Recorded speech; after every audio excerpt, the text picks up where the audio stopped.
Board may be appealed to the Chancery Court of Davidson County for review under a common law writ. Any appeal must be filed within 60 days after entry of a final decision by the board. Any person or other entity considering an appeal should consult with an attorney to ensure that time and procedural requirements are met. Mr. Secretary, do we have a quorum? We do. All right. We will now move on to our approval of minutes.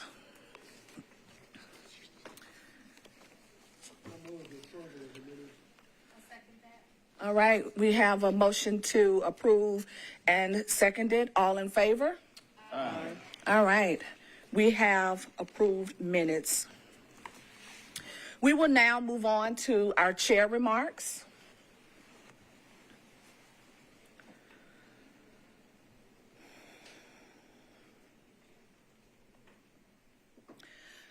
On Tuesday, February 12th, 2019, the Community Oversight Board had its first meeting calling upon members of our community to help lead the charge given to them by 134,371 voters that said it was time for police oversight and accountability in Nashville.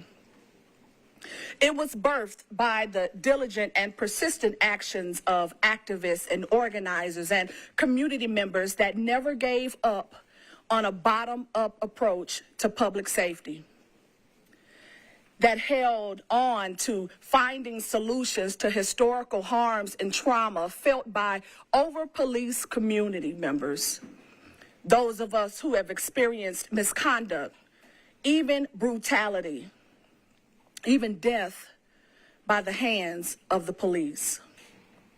Several members who fought to see the COB come to fruition even commented that the fight for police oversight came with death threats, intimidation from all sides, and constant assaults, too numerous to number. Since the very beginning, the COB has had to fight for its existence, even from the inside out. And today, Tuesday, October 24th, 2023, approximately 4 years and 8 months later, we have come to what we presume to be the last COB meeting because of the assault perpetrated by the Tennessee General Assembly, our governor, and I'm sure several state and local entities whose intent and who have an intent on hiding the truth about policing and are adamantly against transparent policing and oversight of the police in Metro Nashville, Davidson County, and across the state of Tennessee. The lack of support we initially received from our own local governing body, the obstacles that were placed in our way, the silence from those who we expected to say something was deafening and will never be forgotten. But nevertheless, there is hope. Hope. The only thing that cannot be taken away from us by anyone. Not the state legislature, not the police, not the Tennessee Bureau of Investigations, not the Fraternal Order of Police, not anyone. Not even those who cannot see that certain people, poor people, people of color, unhoused, those of us who do not fit in the perfect box that society has prescribed for us, even if they can't see those people who are often picked on, singled out, and forced to be a part of the historical, harmful relationship that has plagued our community, the communities we live in, the communities that we love. But there is hope. On Friday, October 27, 2023, the Community Review Board will have its first meeting. And we will pick up where we left off with a continued vision. A vision that sees the unseen, hears the unheard, and fights for those with no hope. The Community Review Board will do what the COB did not and could not do because it wasn't their lot to do. The CRB will go deeper. We will fight harder and make sure public safety concerns aren't met for just some of us, but are met for all of us in this city. And we invite the Nashville community to come alongside us. This fight is for everyone, and everyone is welcome. This fight is not exclusive.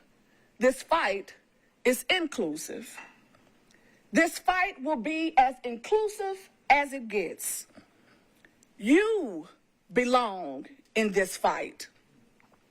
If anybody is looking for a fight, particularly the good fight of justice, fairness, and equity, you can find it at the Community Review Board.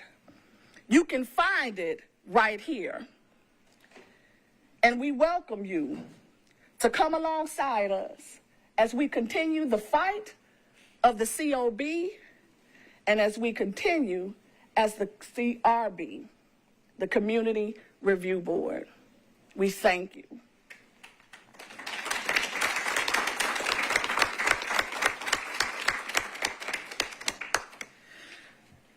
We'll now have our Sexual Misconduct Policy Advisory Report.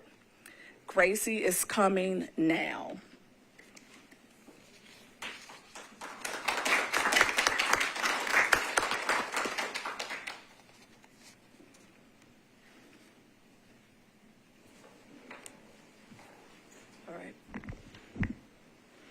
All right, everyone. Hello, board. Good afternoon, community members. It's exciting to be here today to present to y'all our draft policy advisory report on our sexual misconduct and trauma-informed victim services project that we've been working on for the past couple months. Before we start, I just want to say I'm going to go through pretty quickly since we have a packed agenda today, but if you have any clarifying questions during the report, please stop me and ask. Otherwise, I'll take questions at the end if there's time. Additionally, as we begin this report, I just want to hold space that police sexual misconduct is obviously a very tense and harsh topic to be talking about today. We want to hold space for those who have been victims of police sexual misconduct and understand the gravity of this report and what it means for our community. To provide y'all with some background, this project came out of a collaboration with Silent No Longer Tennessee. Its executive director, Greta McLean, came and visited the November board meeting and talked a little bit about her work with current and former MMPD staff members who have been victims of sexual misconduct, whether that be harassment, discrimination, and other types of misconduct we're seeing in the department. And she called on us as the COB, as well as other Metro entities, to enact policy to protect these employees. We also saw last December and revisited again this August a PRR about MMPD's lack of comprehensive response in a trauma-informed way to victims of sexual assault and harassment within the community. And this is kind of this growing call for comprehensive sexual misconduct policies that we're seeing across the nation implemented in departments as a result of consent decrees and other just calls for action around police sexual misconduct. Comprehensive sexual misconduct policy interacts with both internal and external components, targeting both how police relate to each other and with the community at large. When we look specifically within the department, nationwide, it's been found that up to 94% of female employees in law enforcement in the United States have experienced some sort of workplace sexual harassment, while only 15 to 20% of these instances are generally reported because of fear of retaliation, believing that nothing would be done, or perceived lack of seriousness from their supervisors. This not only affects department employees, but also spills out into the community as police sexual violence disproportionately impacts women of color, specifically those in low socioeconomic areas. This is especially important since law enforcement officers are often first responders to victims of sexual assault, sexual harassment, and their interactions with these officers can impact whether or not they continue to interact in the criminal legal system. And that therefore impacts kind of how cases are being reported and prosecuted in the system more broadly. In response to these issues, many organizations, including the International Association of Chiefs of Police and Violence Against Women International and the Department of Justice, have called for the implementation of sexual misconduct policy that faces both inwards and outwards in that two-pronged approach. Currently, MMPD has a broad policy on harassment and discrimination. The language is rather vague, it's rather short, and it only addresses those internal issues. Like I mentioned, there's not a lot of external facing information, and this is really necessary given that problem that we saw in the PRR.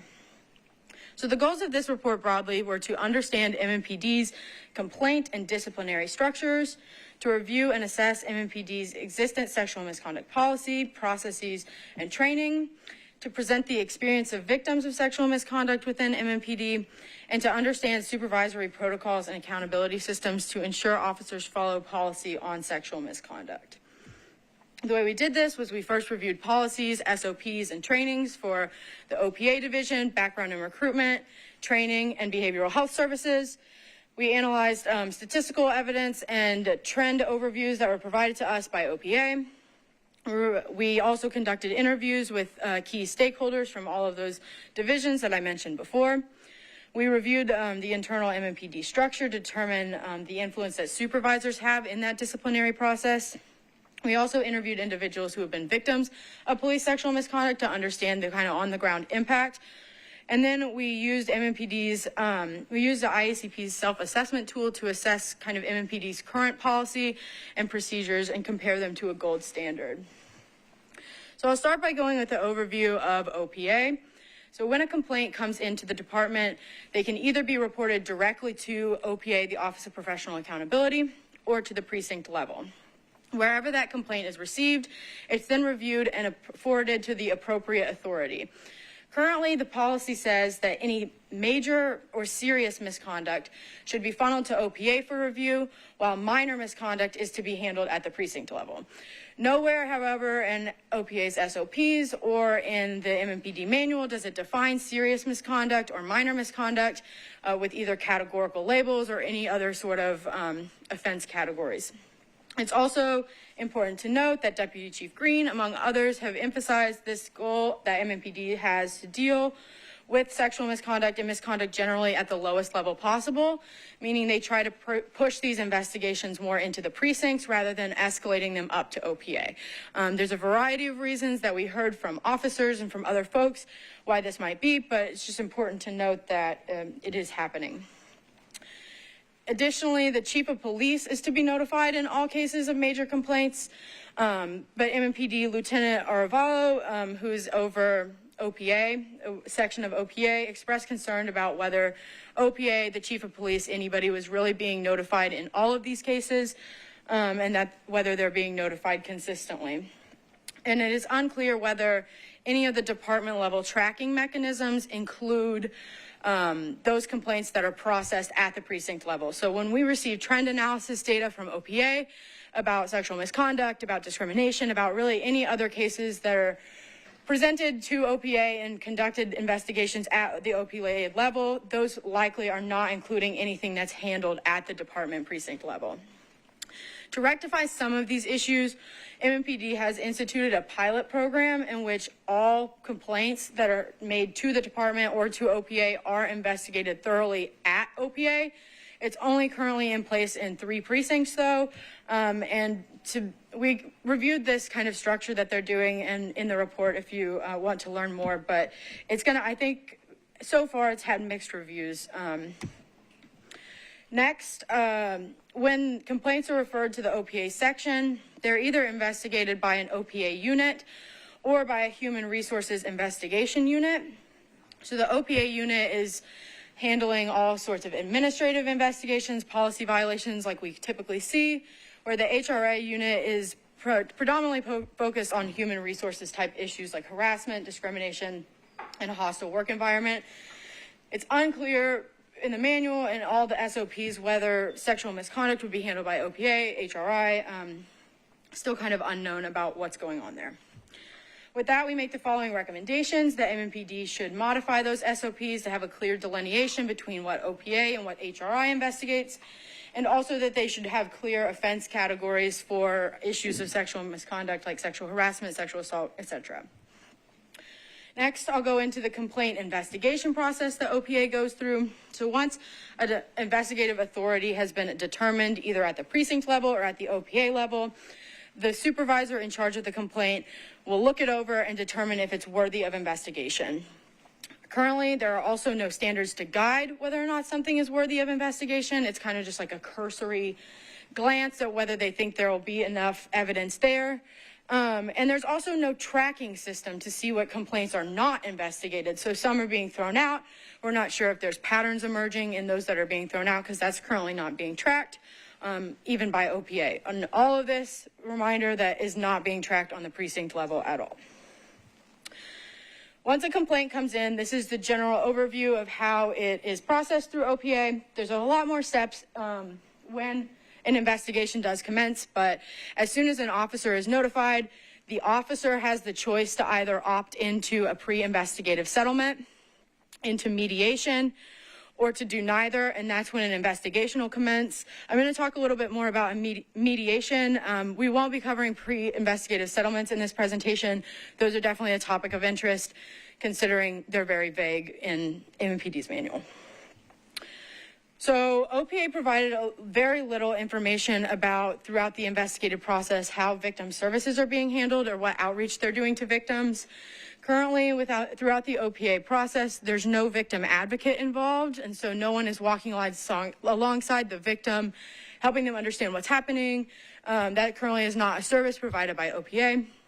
There are also no set procedures within OPA's SOPs or within their complaint flowcharts of how to connect victims to resources either within MMPD or externally in the community. And that's for both victims that are MMPD employees and community members. And then in cases where the victim has opted out of the process, so if a victim can report to OPA and then decide they don't want to be involved in the rest of the investigation, OPA will still go ahead and investigate, and they really seem to make no effort to notify the victim if their confidentiality is going to be breached throughout this process, which brings up a lot of concerns about victim safety and just access to information about their case. With that being said, we made the following recommendation to kind of make these changes to prioritize victim safety within OPA. Next, I'll talk a little bit about mediation. So mediation is one of the primary ways in which a case is resolved besides pre-investigative settlements in the full investigative process. But it seems that effectiveness is limited due to how MMPD is currently implementing it. For example, MMPD, as it currently stands, will only use mediation in cases of minor complaints. Again, it's unsure what minor complaints really mean, and it's unsure if sexual misconduct offenses would be a minor complaint either. And it's also only used in cases of, it will not be used in cases of a clear policy violation. And so that's not explicitly stated anywhere in the manual, but in most of our interviews with OPA personnel, they reiterated that mediation is not for cases where it's clear that an officer has done something wrong and he's violated an explicit policy. It's really used in cases that are perceptual differences. So say an officer approaches a car with his hand on his weapon, and it's an older woman in the car and she's scared. The officer would, talk to her and explain why she did that. And that's their kind of idea of mediation, rather than this kind of mutual understanding, procedural, restorative justice approach that mediation is designed to be. Mediation also will not be used in cases of bias-based policing within MMPD. And generally, it just seems that mediation is used in very much officer-chosen situations instead of giving the victim the choice to opt into the mediation process. And the MMPD's approach is really kind of failing to capture the values that mediation really can add to a process, and that can be very beneficial to restoring community trust. With that, we made these following recommendations: that OPA should modify their MOU to incorporate elements of restorative justice and procedural justice, and they should begin offering mediation for all types of complaints, including bias-based policing. Another finding when considering how OPA investigates cases was that in a lot of cases where there are serious claims of harassment and discrimination, working groups and research groups have shown that it's often better to handle these cases outside of the department, just because, you know, when you're in the department where the incident happened, there can be a lot of bias. Maybe the investigators themselves know the officers implicated in the complaint. And so we've also made the recommendation that OPA should move bias-based policing and sexual misconduct outside of OPA and have an external entity investigate these types of offenses.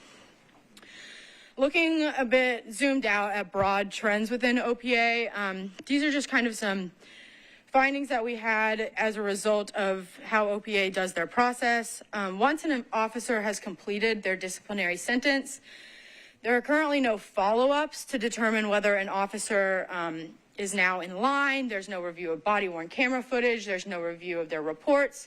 There's no discussion with their supervisor of if their behavior has changed. So really no accountability to determine if they've actually changed their behavior.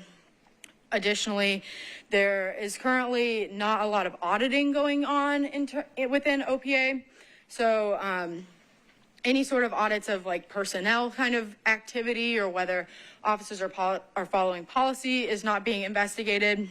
They also have a very underdeveloped trends tracking system. So when we asked, you know, how do you look at what's going on in the department, what kind of cases are coming up, what they said is that their investigators are constantly working together and they'll have conversations about the types of cases they're working on. And if they see that they're working on the same case, then they'll notice that there's a trend. So to me, that seems like a pretty underdeveloped trend tracking system. There definitely could be something that reaches across time and is a bit more comprehensive and in-depth. And that's really hard for an external agency like the COB or the CRB to do, since all of MMPD's files on OPA investigations are confidential. Lastly, I'll talk a little bit about kind of this level of organizational failure as an OPA finding. So OPA rarely finds fault above the level of an individual officer in the course of investigation. So say, for example, you have a unit that has one female officer, and this is a story that Lieutenant Aravallo from the Human Resources Investigation Department told us. So say there's a female officer in a unit and all of the male officers kind of joke with her like she's one of the guys. And then one day, one of the officers decides to take it a bit further and send a nude picture of himself to the female officer. So he might be found guilty of some sort of sexual misconduct, but there's really no accountability for the rest of the unit that allowed that culture to continue. And that's going into some of our recommendations. We think that OPA should conduct follow-up on all of those sustained complaints to understand kind of if an officer has changed their behavior. Also, we want OPA to have a more robust trend analysis and publish those reports publicly for everyone to look at. And lastly, we're recommending that OPA notify the COB or the CRB anytime there is a finding of organizational failure. Next, I'll go into the background and recruitment division. We're finally done with OPA. Much of the language in the background and recruitment requirements for how these investigators within background and recruitment are to look at people applying to the department are very vague. They asked for these desired skills and qualities and competencies, but don't really list what those are. And so it leads to a lot of area for discretion in the hiring process and in the suggestion of who should be hired. There's also no clear disqualifying standards related to sexual misconduct. MMPD asks a lot of questions about an applicant's history, but if they indicate, yes, they have engaged in prior behavior, that's not an automatic disqualifier. Some of these questions are about, have you ever been involved in or accused of forcing someone into a sexual act. And if you click yes, that's not an automatic disqualification. It's just something that's flagged.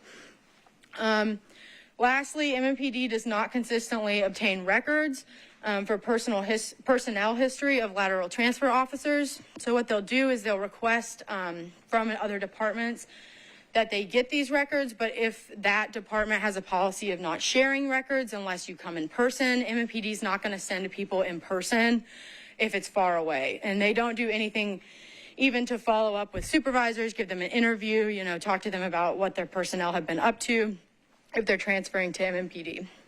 With that, we made the two recommendations that MMPD consider sustained findings of sexual misconduct to be an immediate disqualifier on an application to the department. And then in instances where MMPD cannot obtain those records, they will go to their previous employer and conduct an interview to understand what kind of their behavior was like.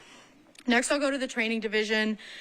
This is more about prevention and intervention within the training division.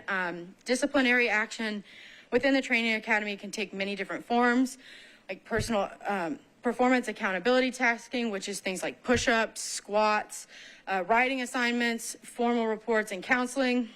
These types of, especially the ones like performance accountability tasking and counseling, are not documented in personnel files, so you could have recruits doing similar actions but getting disciplined differently, and then that being reported and reflected differently in their files. With our review of training, we recommend that anytime there's a discipline or reprimand, regardless of the seriousness, MMPD should document it and record it and report it to their supervisor. MMPD should modify its training academy to include more focus on skills like cognitive, emotional, social, and moral. And then also, while recruits are in training, they should document any sort of personnel and like interpersonal issues that they have with other recruits.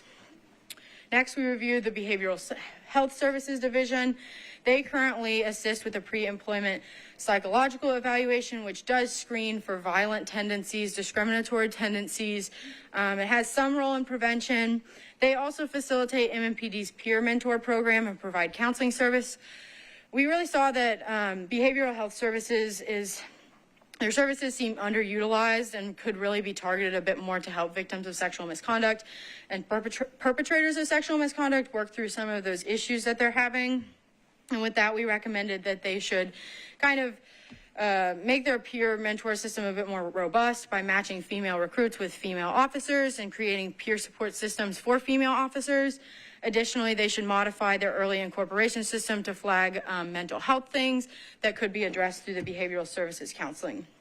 Lastly, we recommended that BHS should consider modifying some of their protocols just to make their services a bit more focused and tailored towards sexual assault, sexual harassment type things, both for victims and perpetrators. We next reviewed supervisory structure and found that supervisors generally serve as gatekeepers for the investigation of the complaints. So supervisors will determine whether or not a complaint should be investigated, what level it should be investigated at, and kind of all of these different elements of whether or not a complaint is investigated or how it's investigated lie with supervisors. In the past, we've seen that supervisors have encouraged employee complainants to change their narratives to protect fellow officers. I'll talk about that a bit in a bit. And then because of these kind of supervisor issues, victims of sexual harassment sometimes choose not to report.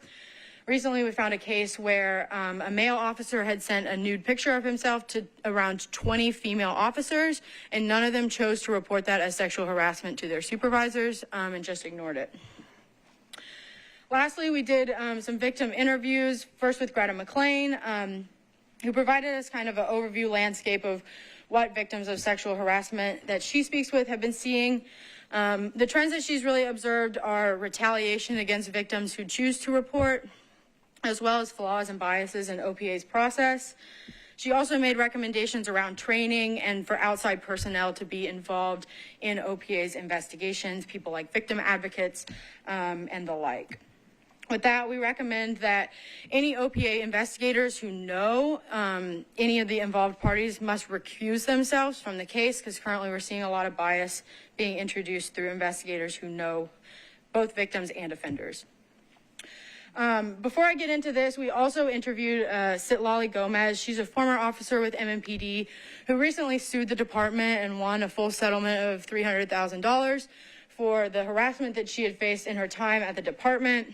I'm going to go a bit overview broad trends that we pulled from our conversations with her, but I highly recommend, if you want a more thorough review of what sexual misconduct feels like for officers on the ground, to read that section of the report. Ms. Gomez began experiencing sexual harassment at the beginning of the academy. She felt like she had nowhere to turn and didn't feel confident enough to report. So she continued through her time in MMPD without reporting. During training and in her early years as an officer, she would talk to other officers and ask if she should report, what she should do, ask for advice, and she was repeatedly discouraged from reporting in fear of retaliation, or was told by her supervisors, instead of saying that she had been sexually harassed, that she should say she was made uncomfortable, because they didn't want sexual harassment claims within the department. When she finally did report, she faced retaliation, not only in the form of being moved to a different unit. They also filed basically like reverse complaints about her devotion to duty and had investigators following her for a really long time. It was just also placed in a lot of unsafe situations in the field because officers stopped backing her up on calls, even dangerous calls like domestic violence calls. She also felt that OPA did not investigate her case thoroughly. She said that she felt that they came in with a mindset of who had already done something wrong, and did not give disciplinary sentences that were appropriate to the people who were harassing her. It's important to note, I think, that throughout a lot of our conversations with MMPD staff and other community members, a lot of folks tend to blame a lot of these departmental issues on Chief Anderson, but a lot of the retaliation that Ms. Gomez was facing was under the leadership of Chief Drake. We also reviewed the training division's curriculum to see what they were doing about sexual harassment, domestic violence, and other trauma-informed response. We requested all training materials related to sexual harassment, domestic violence, and then any other just generally related sexual misconduct trainings. We were sent 1 hour of sexual harassment training that all law enforcement officers receive at the beginning. It is also the same training that I, as a Metro employee, received.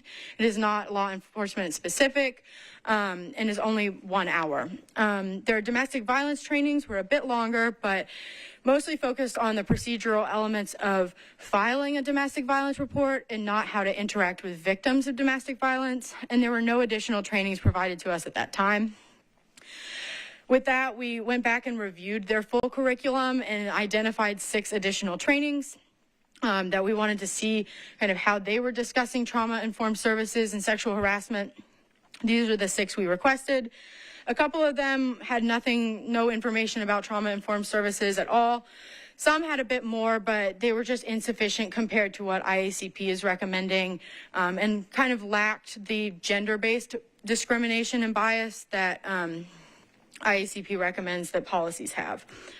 With that, we recommended that MMPD should conduct sexual harassment training that's specific to law enforcement, and that MMPD should modify their diversity, inclusion, and or fair impartial policing trainings to include specific information on sexual misconduct and gender-based discrimination.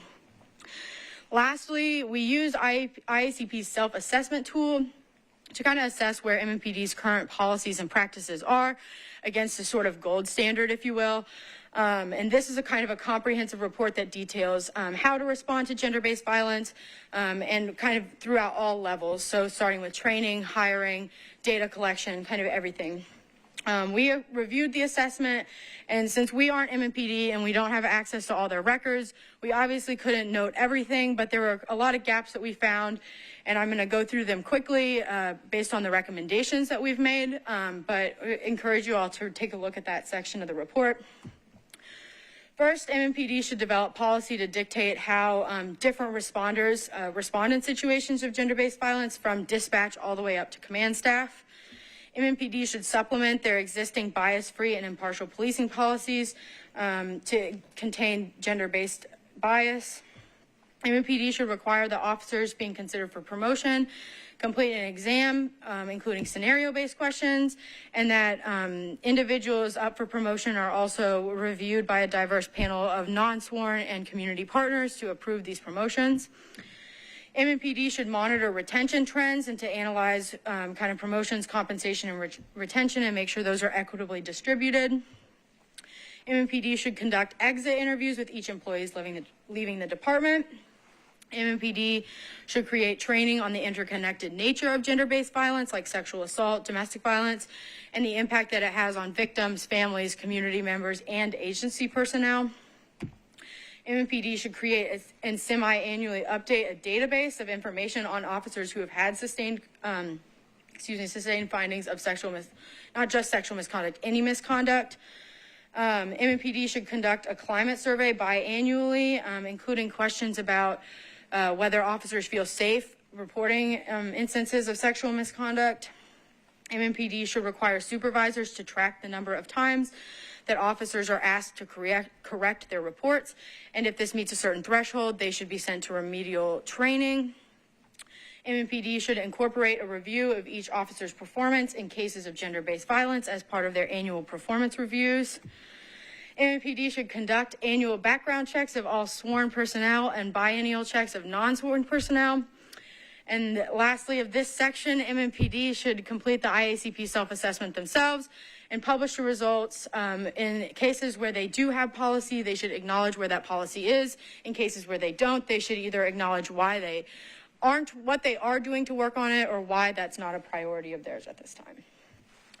In conclusion, we found that there are a lot of gaps across MMPD's current approach to prevention, intervention, and response to sexual misconduct, all the way from hiring up to reporting. It runs the gamut. And changes are really needed across all of these divisions to reduce instances of sexual misconduct and to be more attentive to victims of these types of instances. With that, we make our final recommendation that MMPD should institute a standalone and comprehensive policy on sexual misconduct, following the recommendations of End Violence Against Women and DOJ.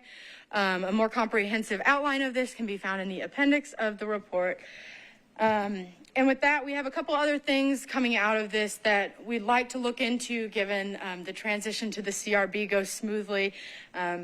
I won't go into those at this time since I've already taken enough of your time, but I'd be happy to take any questions you have.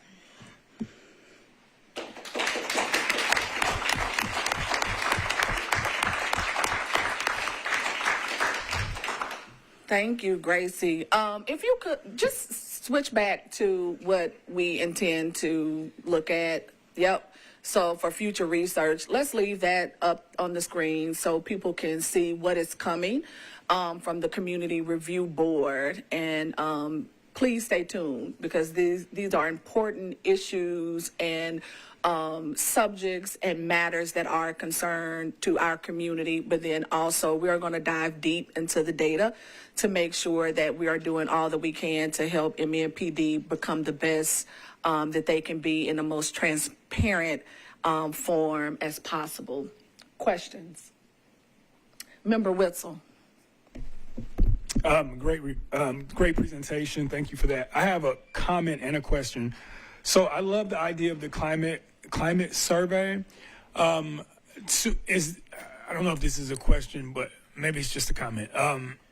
Is there a way to recommend like a specific way to do these biannual climate surveys so that people feel like they're, because I would assume they're supposed to be anonymous, so that people feel safe actually sharing accurate information or sharing their experiences, so that they don't have to worry about, can they really see, if I'm taking this survey behind a computer screen, can they really see if it's me or whatever? So is there any like system, or is there outside entity that can conduct that survey? So maybe that's just a recommendation. And then my other question was, I know you spoke about the ambiguity between the minor and the serious misconduct. And you also talked about how it was stated that there were reasons why a lot of times they wanted to deal with those on a precinct level. But you didn't get into the reasons given. Can you give us like an example of two of the reasons they like doing it that way? Yeah, so thank you for both of those questions. To start, I think that climate survey concern is something that we've thought about, something that could be conducted through a roll call type training or by an entity like the new CRB. I think that's something that definitely should be considered, and hope MMPD will take that into account. With the serious versus minor misconduct, I think from what I've heard, it seems mostly to be a cultural issue. I think throughout the department, there's still a lot of fear of OPA, and that doesn't just come from individual officers afraid to go to OPA. I think that filters up to supervisors who are on a precinct level as well. They would rather their staff be handled in-house. They have control over how they're disciplined rather than sending them out. For example, Lieutenant Aravallo, who's over the HRI, the Human Resources Investigations Unit, mentioned that a lot of his friends who he used to work with, who he went to the academy with, will no longer talk to him if they see him because he works for OPA now. And so I think one of those main reasons is that fear of OPA and that seeing them as like an external entity rather than something to make MMPD better. They're kind of like the bad guys and the police, if you will, within the department. Thank you. Member Wynn. Yeah, let me answer part of your question about climate surveys. I use them in the work that I do, and they're designed for your self-assessment, your unit assessment, your division assessment, and it gets down to who am I? What do I represent? What are my core values? Who is my unit that I work for, my precinct I work for? And what are the core values of my agency? And it asks you questions about your tolerance, your understanding, and one of the topics might be of the burden of women in policing, because you've got male-dominated profession trying to attract females to the profession. And if you've got open sexual harassment or sexual misconduct, it's an absolute deterrent. This is why we're still about 13% female policing in the United States, where the Canadians and the Australians are at 30 to 35%. So there has to be an assessment of yourself to ask yourself, well, how do I feel about gender-based violence? And what does my agency, how does my agency feel about it? So that's one thing. And I wanted to add this too, and I read through the report. They did a really great job on this. I hope as we move through this process, that we don't lose sight of the priority here. I mean, what happens often in policing is that you'll have an amendment to something. In other words, you say we have to improve a certain thing, so we'll take the overall existing policy and just open up a space and tuck in another issue. But policy is mission, it's direction, it's assignment, it's priority. It's your voice, it's your public voice to the public. So anytime a police department has an open website with all their existing policies, they're displaying to the taxpayers, this is who we are, this is what we represent. So when you design policies, the first chapter is mission. Our mission is to prevent discrimination and bias, or whatever the topic might be. So if you take a topic this big and you mix it in with other things, then it loses its strength. So I hope that we make sure that as we suggest to the police department they do this, that it be a standalone policy. That's why IECP has recommended that. That's why EVA has recommended that it gives it much more strength. And that's not only for sexual misconduct. Well, and let me say this about sexual misconduct too, just for a second.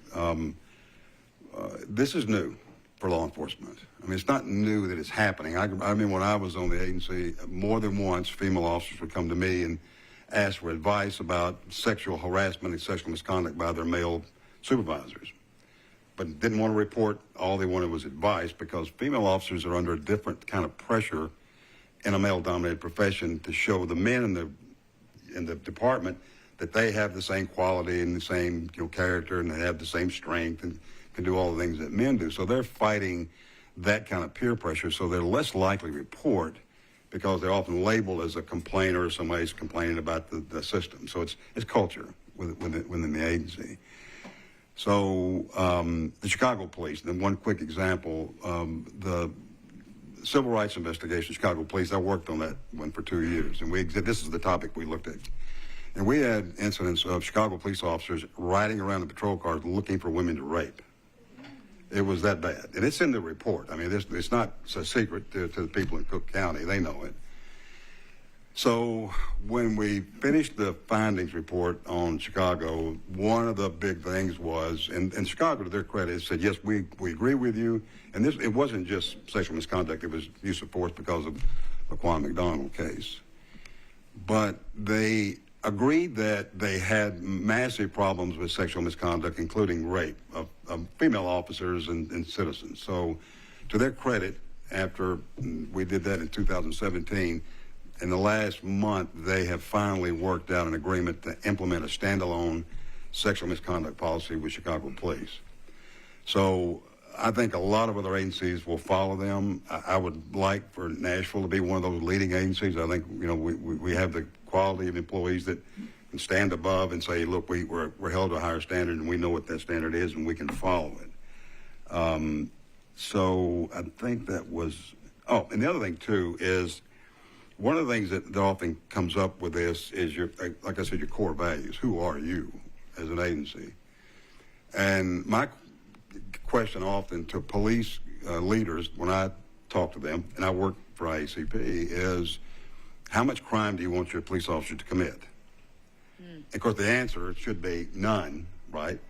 And then I have to remind people that we're talking about criminal behavior here. This is not just, a dispute between two employees. We're talking about absolute criminal behavior that the officers know they're committing because they're police officers. So it not only is a crime, it violates your oath of honor, which I'm not talking about your oath of office. The oath of honor is something else that police recite very often when they attend classes and courses. And I just want to put this on the record because I think it's important, because this goes to the oath of the oath of honor of every officer that works for us, and we're very proud of here in Nashville. And here it is. On my honor, I will never betray my integrity, my character, or the public trust. I will treat all individuals with dignity and respect, and ensure that my actions make sure my actions that ensure the safety of our community and the preservation of human life. I will always have the courage to hold myself and others accountable for our actions, and I always maintain the highest ethical standards and uphold the values of my community and the agency that I serve. So whenever you talk about these kinds of conduct policies, we always have to go back to the wellspring, which is the oath of honor.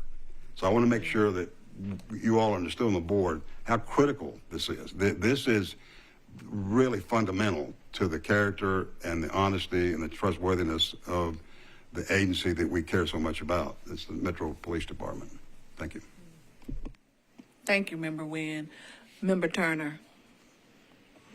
Real quickly, I have two statements and a question to you as well. Statement is, I just was sitting here thinking about, as I looking at the report, listening to it, presented, of would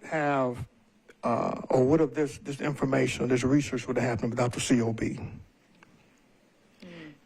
And, and I was sitting here thinking that without the COB, I don't think this report this research or this report would have came forth to the public.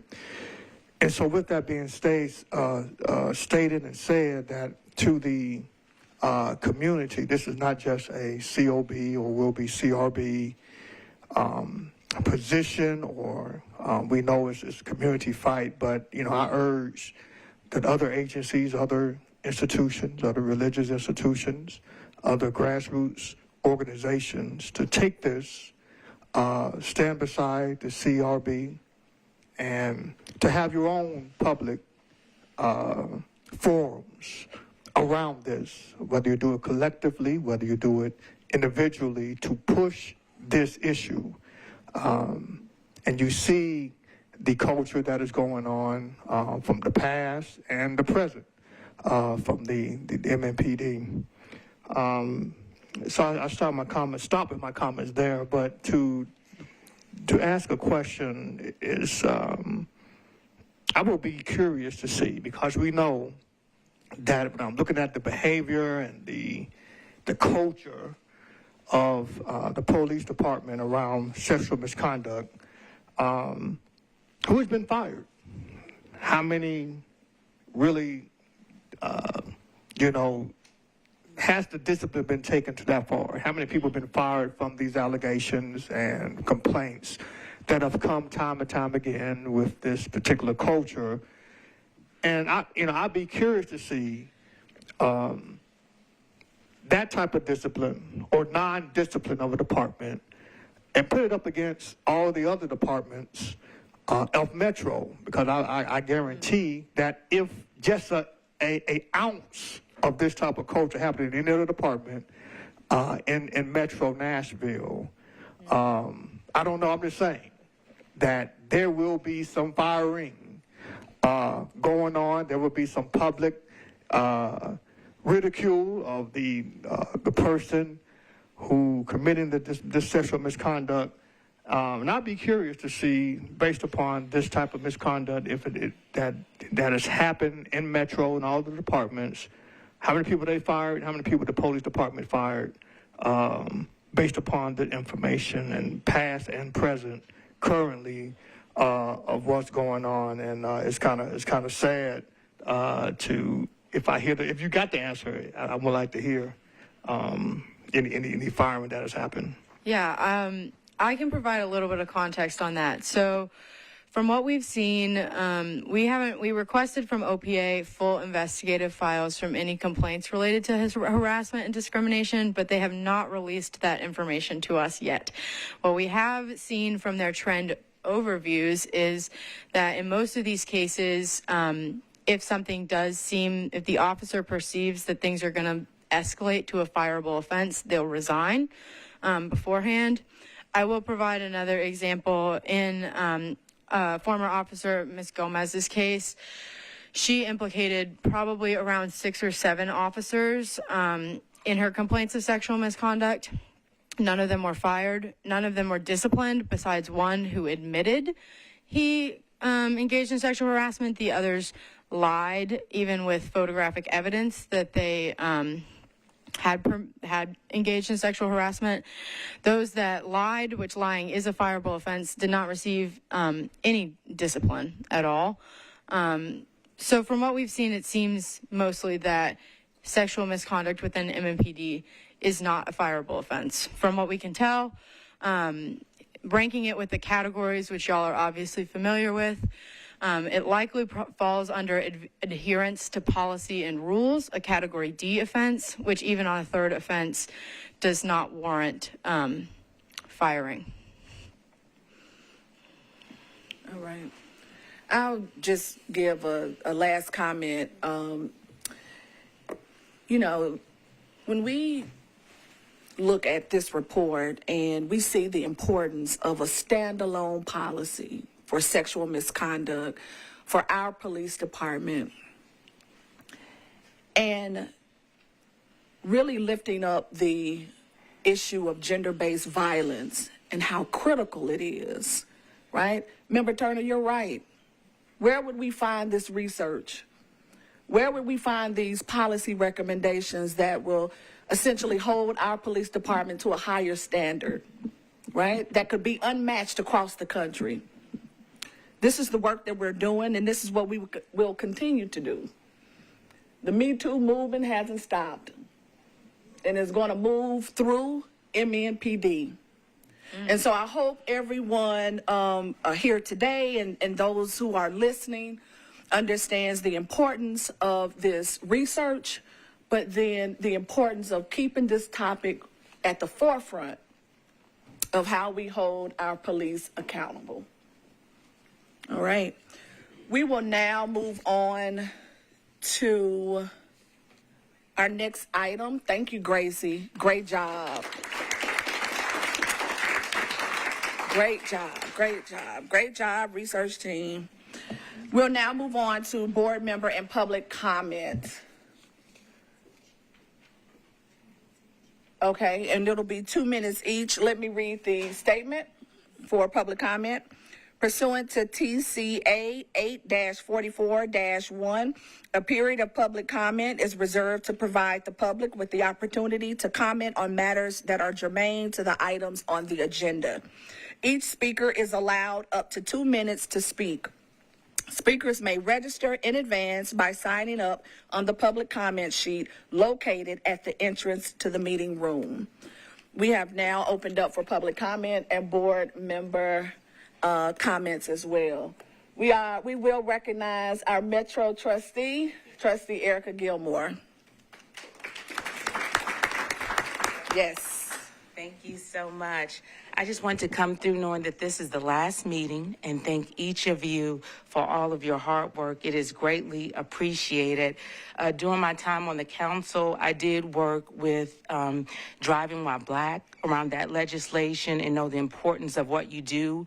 I remember when Sekou got started, the petitions to take this forward. And as we know, the soul of democracy is at stake here in Nashville. And I just wanted you to know for your last meeting, I do appreciate what each of you do for the women who cannot speak up, for African Americans who cannot speak up, for those who do not speak English as their first language, and those who may not identify as people would typically want them to identify as it relates to gender, and making Nashville a more comfortable place for everyone and with their interactions with the police. So I just wanted to come through and let you know, each one of you, that I really appreciate everything that you've done on behalf of the city of Nashville and the residents of Davidson County. Thank you so much. Thank you, Trustee Gilmore. We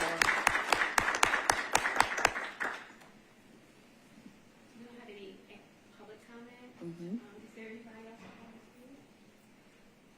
All right, not at this time. All right. Board members, Board members, this is your opportunity.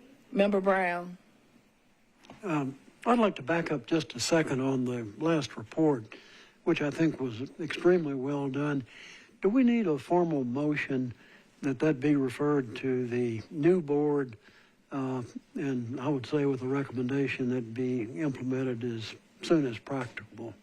So I would make that as a motion. You can make it a motion. I don't think it has to be, but this is, I think, commonly understood that the CRB is going to be the successor organization. But if y'all want to formalize it as a vote, that's certainly your prerogative. It seems to me it's a little more, maybe a little more emphasis is if it's formally recommended to the new board with a recommendation, it'd be implemented as soon as practicable. So I would make that motion. You want to make that motion, Member Brown? I did. So, Legal Advisor Yoon, we don't have to make the motion? Is that what you're saying? No, because the new rules and bylaws and structure hasn't really in place for the CRB. That's right. But again, there's nothing stopping it either. And again, for the purposes stated by Board Member Brown, I think that sounds appropriate to give it that emphasis. Okay. All right. So if everybody is okay, we can make the motion. We haven't had our first meeting yet, so the CRB is actually, not instituted. Right. This is a motion from the CRB to the review board when it becomes active. I just think it's better as a formal From the practice COB. Okay. to make it forwarded with an active recommendation to be implemented. I don't think we have to make a motion on that. What we just need to do is when the community review board is formed, all we have to do is just present that policy, and then we can go from there. No, it's not necessary, but it sounds like there is a motion on the floor. So I will go ahead and second that motion. All right. So a motion has been made to submit, if you will, the sexual misconduct report to the newly formed community review board that is currently not in existence, but will have its first meeting on Friday, October 27th, for the community review board to review the draft sexual misconduct report. So all in favor? All right, so the motion has passed, and we will pass this report along to the discussion. All right, remember when? I'm sorry, I didn't see Yeah, you. no, that's all right. I wanted to just say this. This is a great report on sexual misconduct, But we also shouldn't lose sight of the other two issues in the report. One's bias, That's right. and the other's trauma. And they both are big issues inside policing. How do you prevent implicit bias? Explicit's pretty clear. It's racism. It's homophobia. Right. You can handle that. It's the implicit bias that police departments nationwide are looking at now, because there's an actual brain science around why we're biased. It's not everybody has biases, but in policing it affects the community, and that's the problem with it. The other is trauma, which is it's a bigger issue because every officer on the department has to be well trained in Right. trauma and what it means to the victim, how they react to the police, how they report or don't report the police, and how they cooperate because of the trauma, and the things they say to you that it makes them look like they're not a victim. This is all. There's a exact science. I think it's in the research. So we shouldn't lose sight of that. So we're really kind of talking about three big, heavy lifts here. It's the bias, it's the sexual misconduct, and that's trauma-informed response to victims of crime are three major training issues and policy issues for police departments across the country.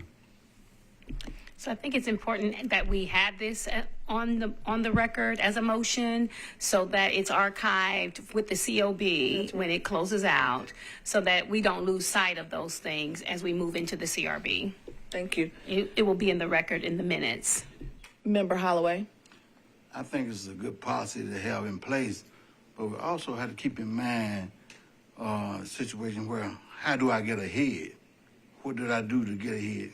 You know, I'm a good looking, I can take my chance of getting promoted, I can take my chance getting transferred. Those things do happen. But when I don't get it, then it's sexual harassment. But it's good to have that policy in place though still. Member McCree. I would like to say that thank you for the report. I don't know where she is. Gracie. Thank you. Thank you so much for this. I think the reason why this report is done is because people have been harmed, and that behavior has not been corrected. It is very rare, and it has proven to be very rare, that people put themselves in positions to be assaulted or to claim assault. And so I want to make that very clear for the record that that's not what we're doing here. Let me correct you on that. It happens a lot. Man, it happens a lot, and I know that from my own eyesight, especially with the police department, it does happen. And when I don't get my way, I don't get my promotion, I don't get my raise, then they have mistreated me. It happened in Laverne. It was going on all the time, but because I didn't get my way on something, then this was sexual harassment. I'm not saying it doesn't happen, but I've seen it. And I know it for a fact. And I'm not saying something just because I heard it. I'm saying something that I know. All right. So what we are going to... That's okay. Member Spencer. Thank you. Again, thank you, Gracie, and to the staff for this wonderful report, very insightful report. I think as we kind of continue on with this conversation about this report, that we also think about, not just instances where there are other officers in the department, but thinking about if this is happening to other officers in the department, think about what's happening to people that officers are supposed to be protecting. When we're talking about this duty that officers are supposed to swear to uphold the values, uphold the safety, and uphold the well-being of the community, then if they're not able to treat their own selves with respect and dignity, how are they supposed to treat us, as civilians with respect and dignity? Which I think, going back into some of the comments that we've made today, just about this occasion, about this being the last meeting of the COB, about the importance of that. Because what we as a community decided was that the police were not interested in making sure that that civilians themselves were being treated with the respect, safety, and dignity that they deserve. And so that is why we created a board and an institution like this. And so the importance of this report goes into the importance of what made us important and what makes this work important. And I think as we move forward, as in transition from the CLB to the CRB, that we keep that in mind in particular, because there's no point in saying that we care about public safety when no one actually cares about what's happening to the people that don't show up in the rooms. There's so many people that might not be able to make meetings at all times. People are working, people got kids to take care of, people got so many things, so many other parts of their lives. And it's incumbent upon us to make this work as accessible as possible to them.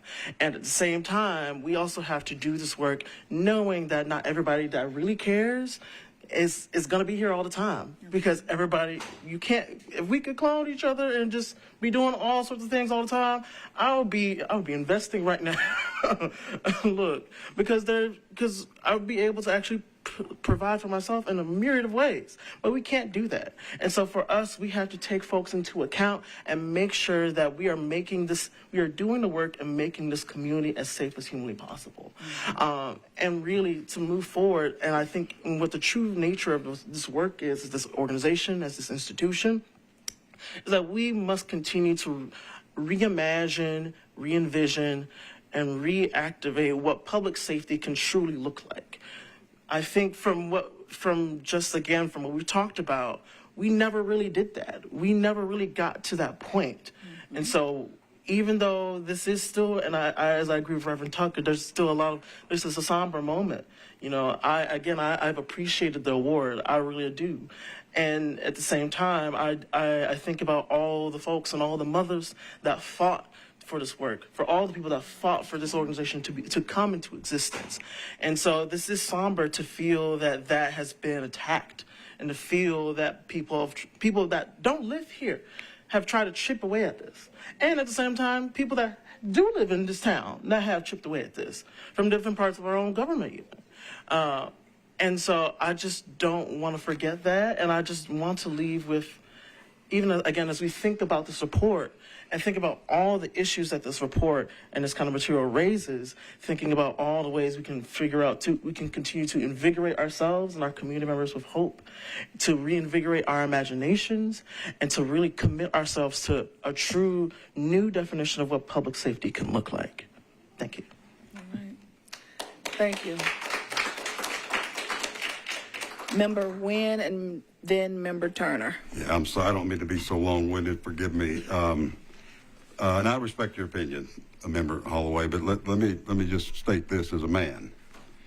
The reportings of rape in the United States are around 16 to 17% to law enforcement. So that means if Nashville is ordinary, that means 80% of the women raped in this city never report it to police.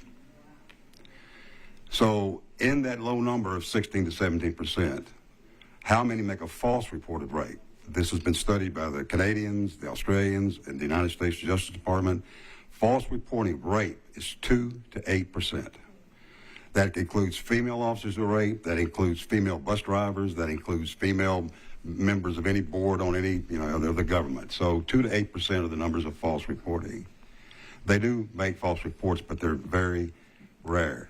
And I want to make sure that's on the record that, there are so many women who are not reporting for a lot of reasons, and they decide not to do it. So when we're talking about 32 million U.S. women who will be a victim of a completed or attempted rape in their lifetime, this is a major crime problem in our city and every other city in the country. And that's why, starting with us, if we have influence, to change the behavior and the culture and the attitude and the mission of the Nashville Police Department, I think we'll go a long way to getting more women to report rape. Thank you. Member Turner. Yeah. I want to first, I'm going to go somewhere with this conduct. But first of all, we see that the police can't police themselves. So, I just reiterate that of the need of this board. Now, will be review board this week. I want to thank you. I think I'm one of the shortest serving members, but I was at the forefront of pushing and standing with Brother Hayes and Dr. Sekou and others to try to push to make this happen. It's an honor to serve along with each and every one of you all. And it's a somber moment. I was just talking. It's just sad, but hopeful of the community and the sacrifices that I know that we all have put ourselves on the line, both past and present. With this harassment and all of this, and that has been going on in the department.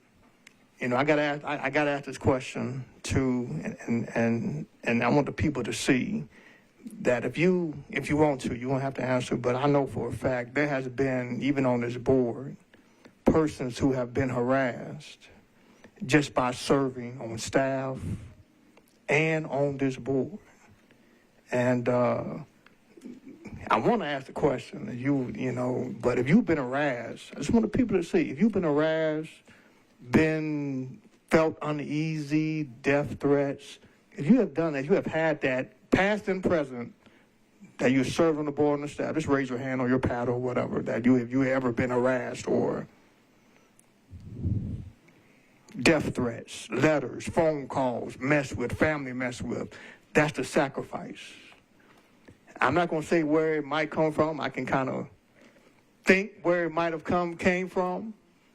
But we see, even just from this report, the issues that is going on, the need for this board, the need for the community to continue to stay in the fight, and then the sacrifice for those with the prophetic voice, the time to serve, the sacrifice of serving, and the harassment that we get too for just standing in the gap, of being a prophetic voice. And the prophetic voice, I got put on my preacher hat, but prophetic voice that we all stand in to those, not just for the preacher, not just for activists, but the prophetic voice is one that hears from God, hears from a higher power, hears from the Spirit to do what's right. Prophetic voice is one who speaks hope into the future. Mm-hmm. And then our prophetic voice, lastly, is one who speaks against oppression, speaks for those who are being mistreated, the least, the left out, the leftovers. That's what a prophetic voice. Each one of us who falls in one of those categories, especially the one who stands up against those government agencies, those fraternal orders, persons who try to oppress others, or stand on the wrong side of the tracks of who try to use their power in the wrong way. We all have a prophetic voice. We all are prophets and can be prophets to at least speak up for those who are voiceless. But it's been a joy working. I will continue to come and support anything you need from the board and from the hopefully the new director. We'll see. I know it's not official, but anyway, but it's been a joy serving along each one of you all. So thank you so much, and we look forward to seeing the CRB moving forward and continue to hold this police department accountable. Thank you. Thank you, Member Turner. Member Holloway, you're recognized. And I'm just going to clear this up. I'm going to be the last thing I'm going to say about this policy. This policy is geared towards the police department, number one.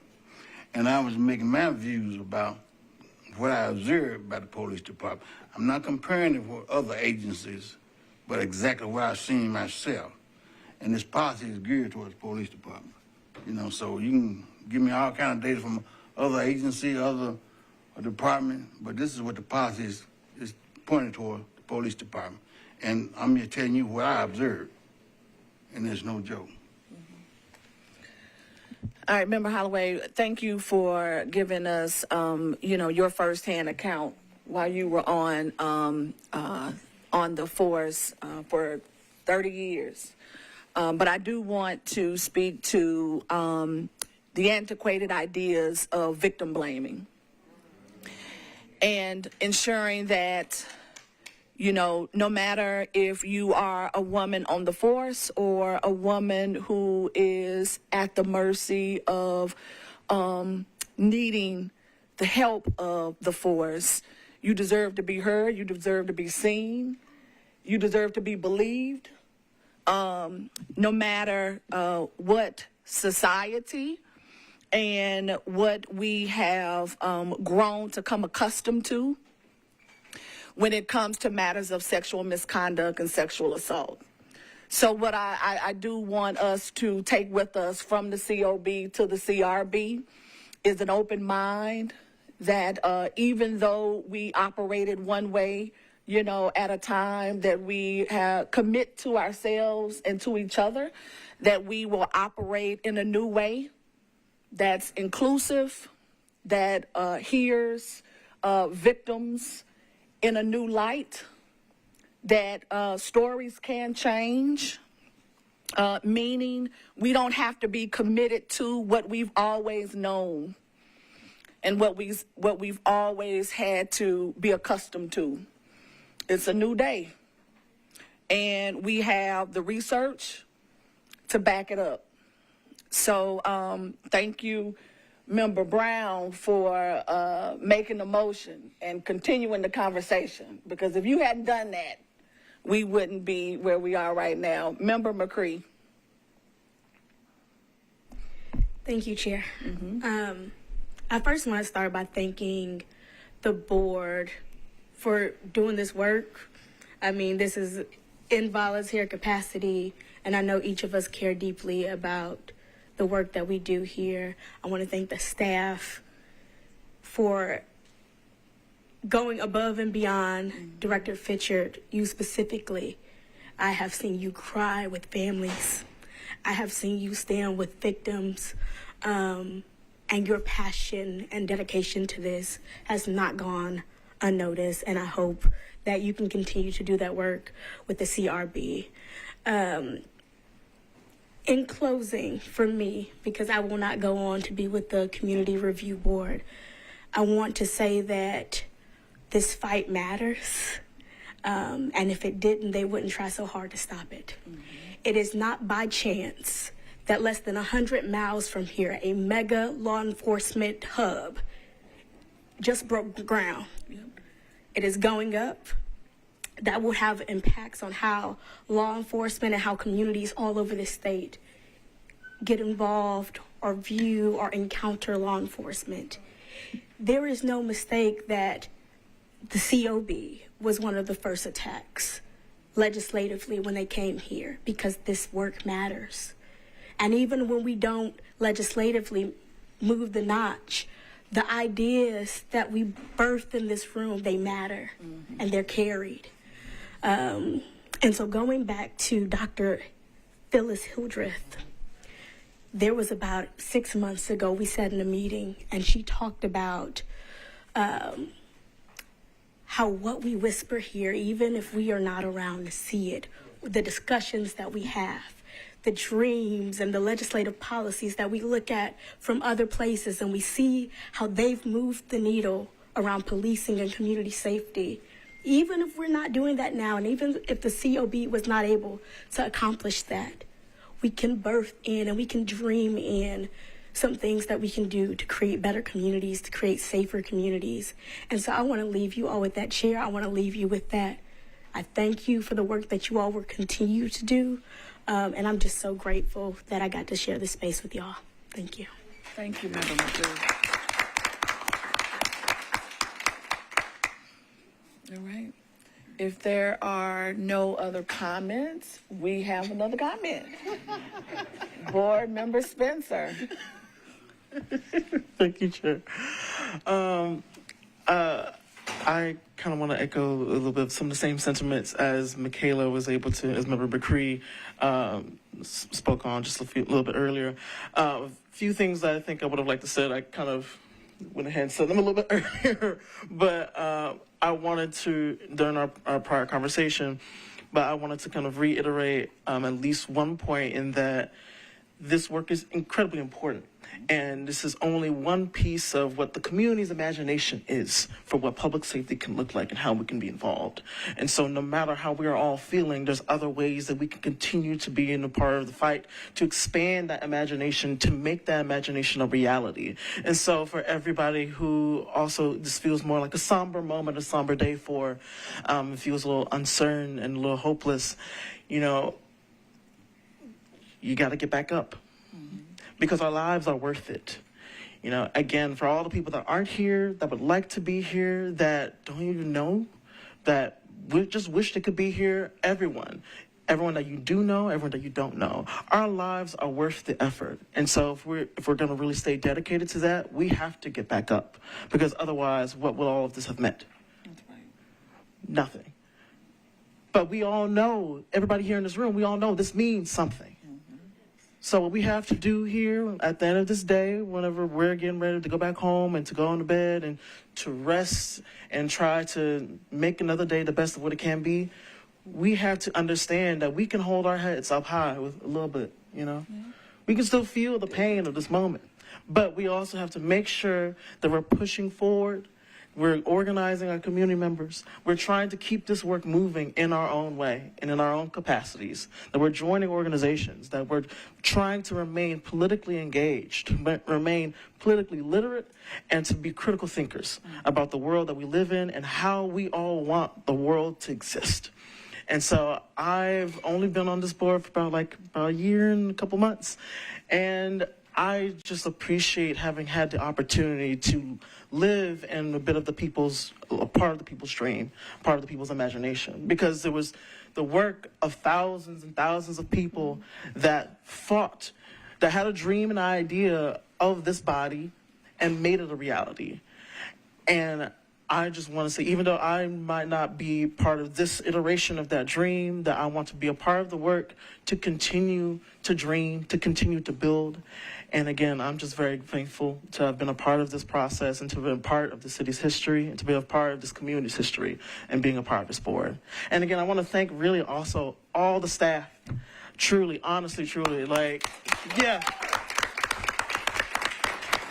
All of y'all, from the bottom of my heart, I truly appreciate each and every one of y'all. Y'all have made this office and this institution what it is. I mean, we are all board members doing our part, but we cannot do this if we did not have y'all. We just cannot. And the work that y'all have put in for the city, one of the worst feelings of this moment for me is that the city has not done you all justice enough.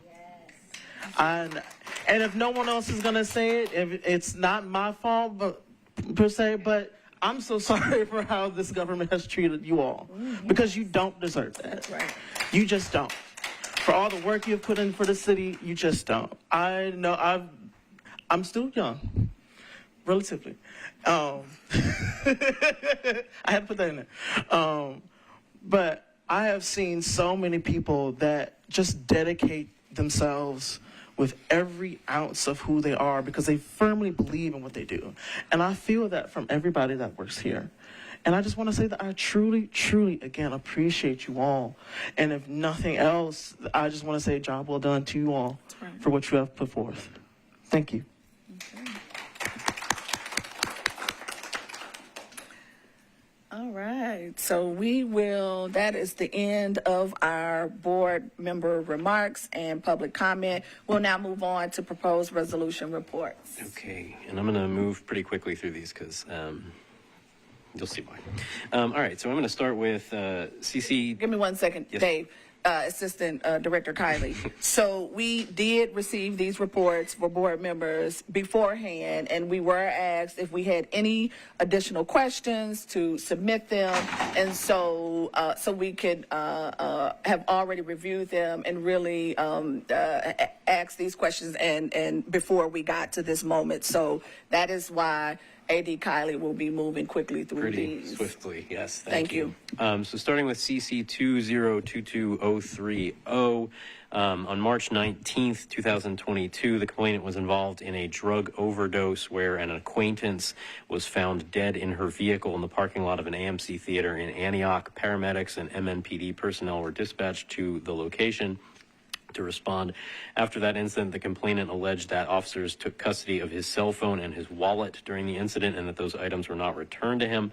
We looked at this as a policy violation of adherence to law, criminal theft of property, policy obstruction of rights, and profanity. And reviewing the body cam showed that Officer 1 attempted to talk with the complainant about what happened. A fireman was speaking with the complainant and told Officer 1 that there was cocaine or suspected cocaine all over the complainant, his hands, his clothes, and spread throughout the vehicle.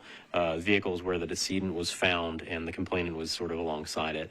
The firemen were spraying the complainant down to remove that substance. Officer 1 asked the firemen if they had found a wallet on the complainant so that they could check his identification. The firemen advised them that the complainant said his wallet was in the car, but they had not seen it. The only things they had recovered were a cell phone and some car keys, which Officer 1 was observed picking up. He was then observed making a phone call reporting that he had picked up 2 cell phones and keys, but said nothing about a wallet. Detective 1, during his interview with MNCO, confirmed that he had taken the complainant's cell phone into custody and turned it into the neighborhood safety unit drop box, which is normal practice for an overdose death. After the incident, the complainant contacted Detective 2 to ask about his personal property. That detective advised the complainant that his cell phone was being held in custody.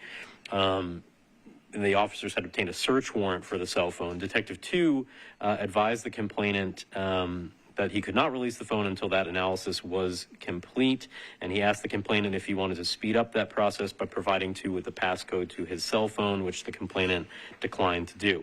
The phone was returned about 2 weeks later. Detective 2 told MNCO that he informed the complainant that he did not have any information about the wallet, did not know of anyone taking custody of it. The complainant did receive his cell phone, but never his wallet. So briefly, in terms of the discussion, as to the obstruction of rights, Detective 1 received the cell phone and turned it into the neighborhood safety unit for proper analysis. Search warrant was obtained for the review of that phone for Detective 2 to download the data from that phone, and a copy of that warrant was provided to the complainant. Search of the complainant's cell phone appears to have been perfectly proper, so the allegation we recommend would be unfounded. The second one was as to courtesy. Essentially, the complainant stated that he felt Detective 2 was trying to trick him into giving him access to his passcode. Our analysis of it, Detective 2 had properly obtained a judicial search warrant for the phone. The phone was properly seized. Detective 2 advised complainant that giving him consent to and access to the phone by giving his passcode would speed up the process rather than having to use MNPD forensic computer resources to gain access to the cell phone. Those are all reasonable and accurate statements. There's no evidence of deception or coercion used by Detective 2. We recommend the allegation of discourtesy be unfounded.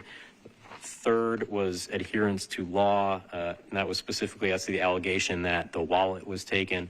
Review of the body cam, there never showed any wallet or an officer taking custody of a wallet. There's no record of any of the officers taking a wallet, and in their interviews, they all stated that there was no wallet to their knowledge. So in the absence of any other evidence to substantiate that, we believe that allegation should be unfounded. Fourth and finally was profanity. I'm sorry, that's the wrong report. We're moving on to that. That is all. So in terms of those 3 allegations, we recommended all 3 would be unfounded and subsequently that no actions recommended. Vote. Open it up for discussion.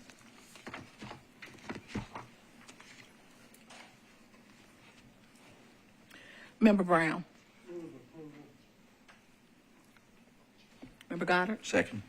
All right, so we have a motion on the floor to approve the director recommendations and a second.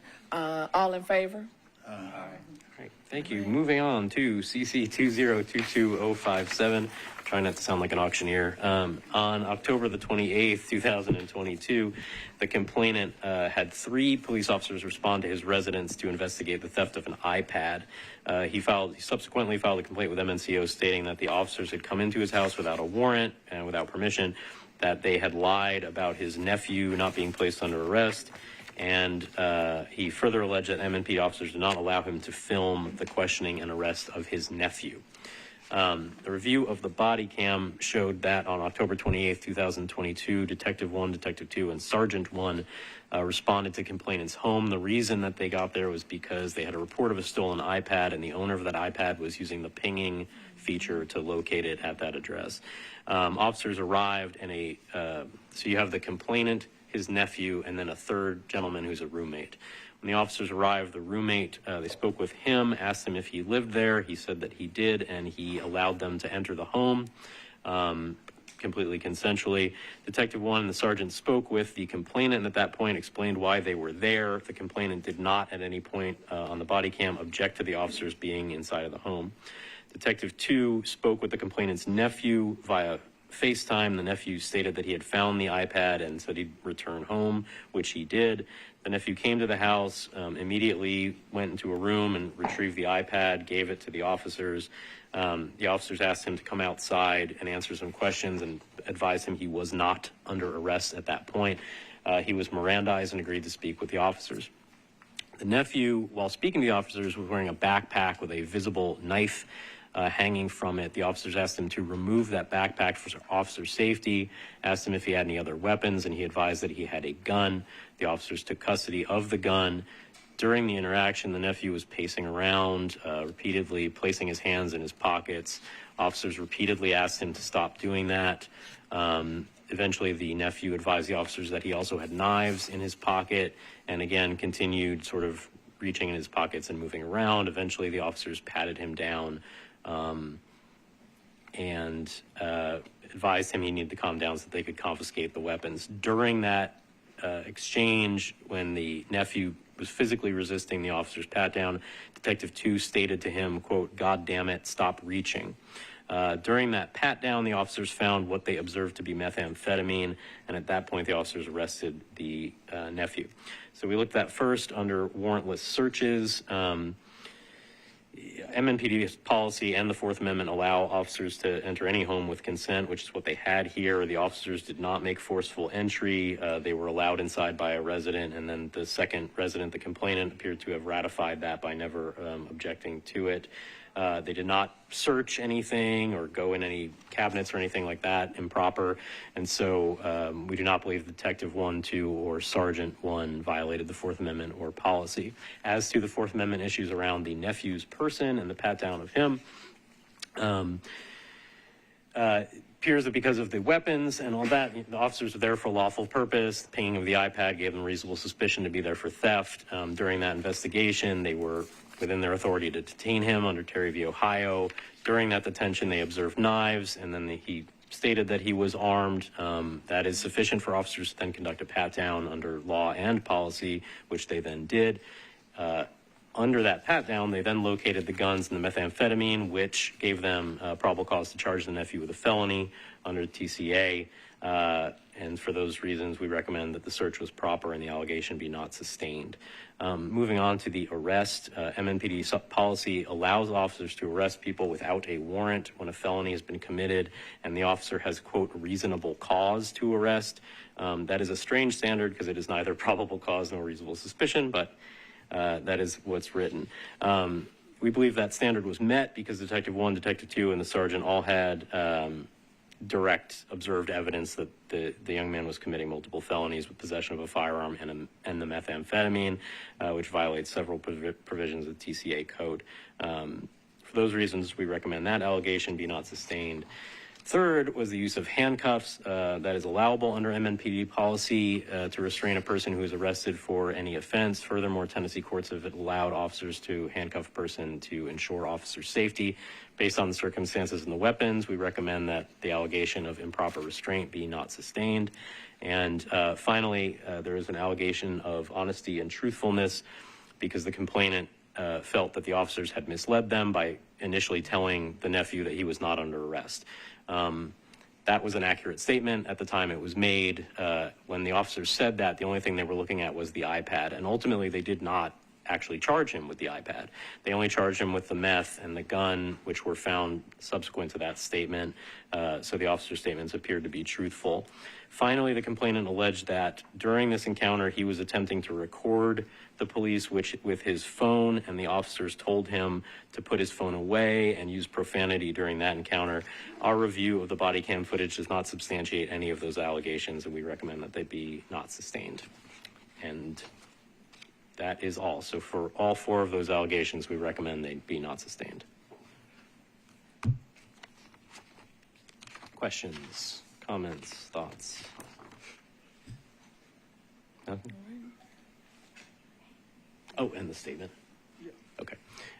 And before we do that, the complainant also sent us a statement of his own that. Right. Sorry, the profanity. I'm sorry. Thank you, Legal Director Yoon. In my haste, I failed to mention that because the profanity allegation was the 5th one, and the officer did say, God damn it, during that. Do you want to talk about the discipline part? Because we're recommending formal counseling because the profanity was used, but it was used after many commands to stop and during a physical altercation. So at least in my opinion, that's sort of a mitigated use. It wasn't like the officer went in there just, using inappropriate language. So we were recommending formal counseling for that allegation. Thank you. Any discussion?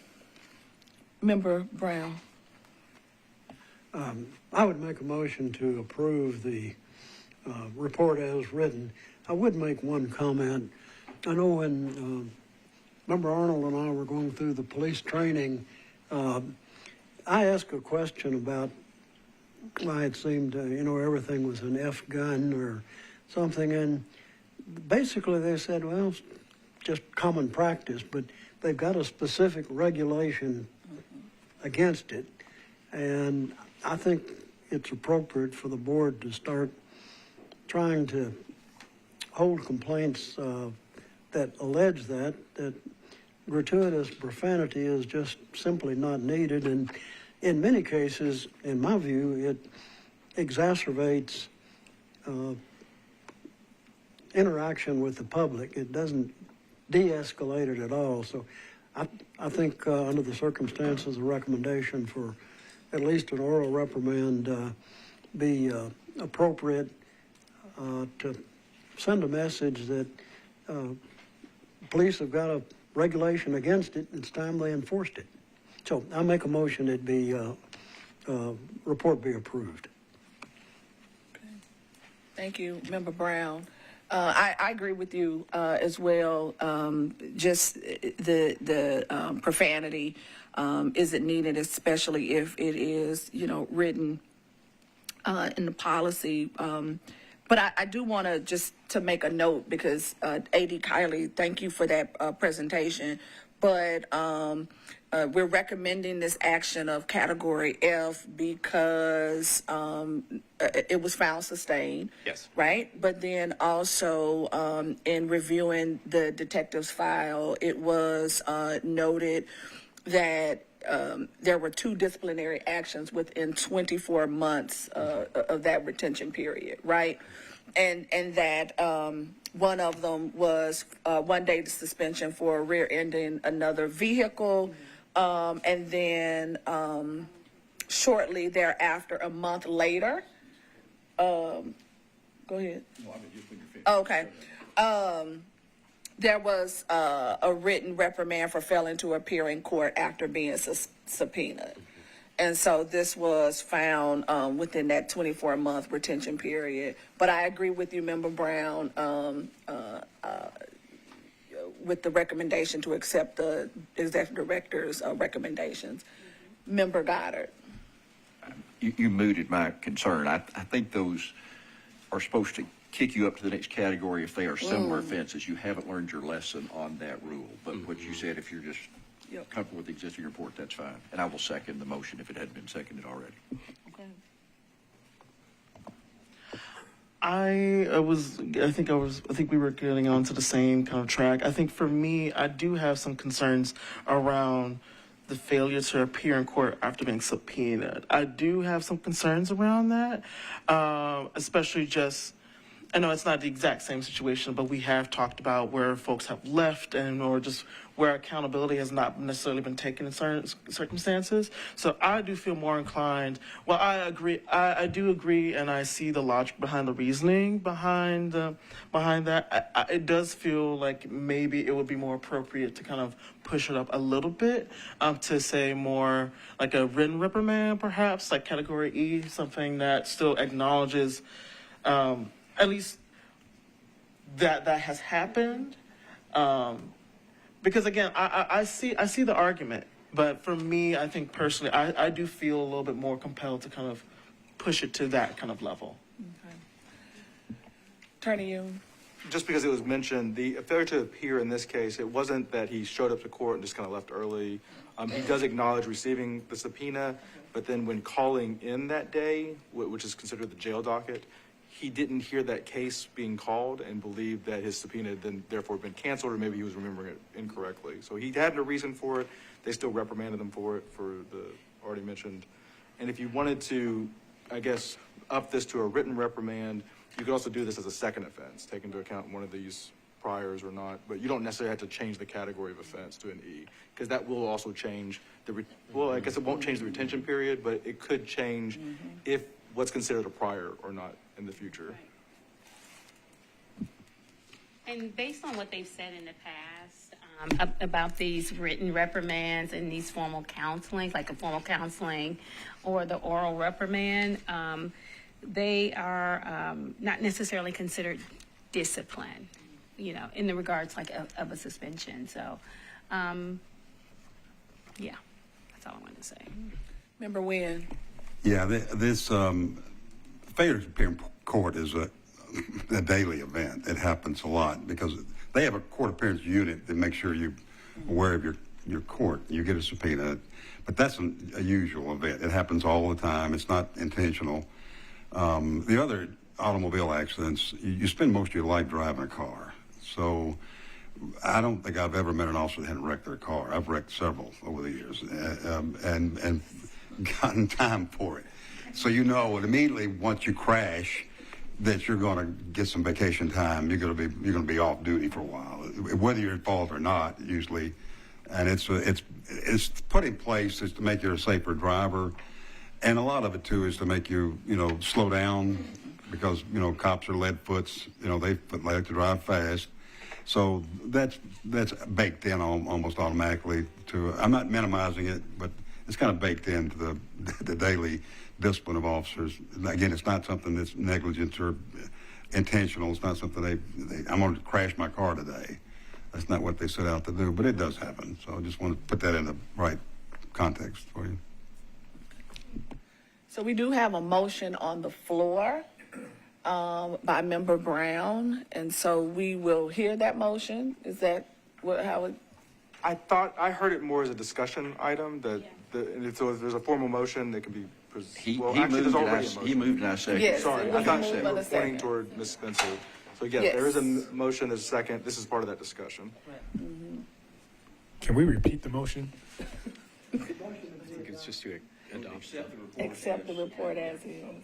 And the finding at this time is for counter profanity as a category F, first offense with formal counseling. Call the question. All right. So we have moved and seconded.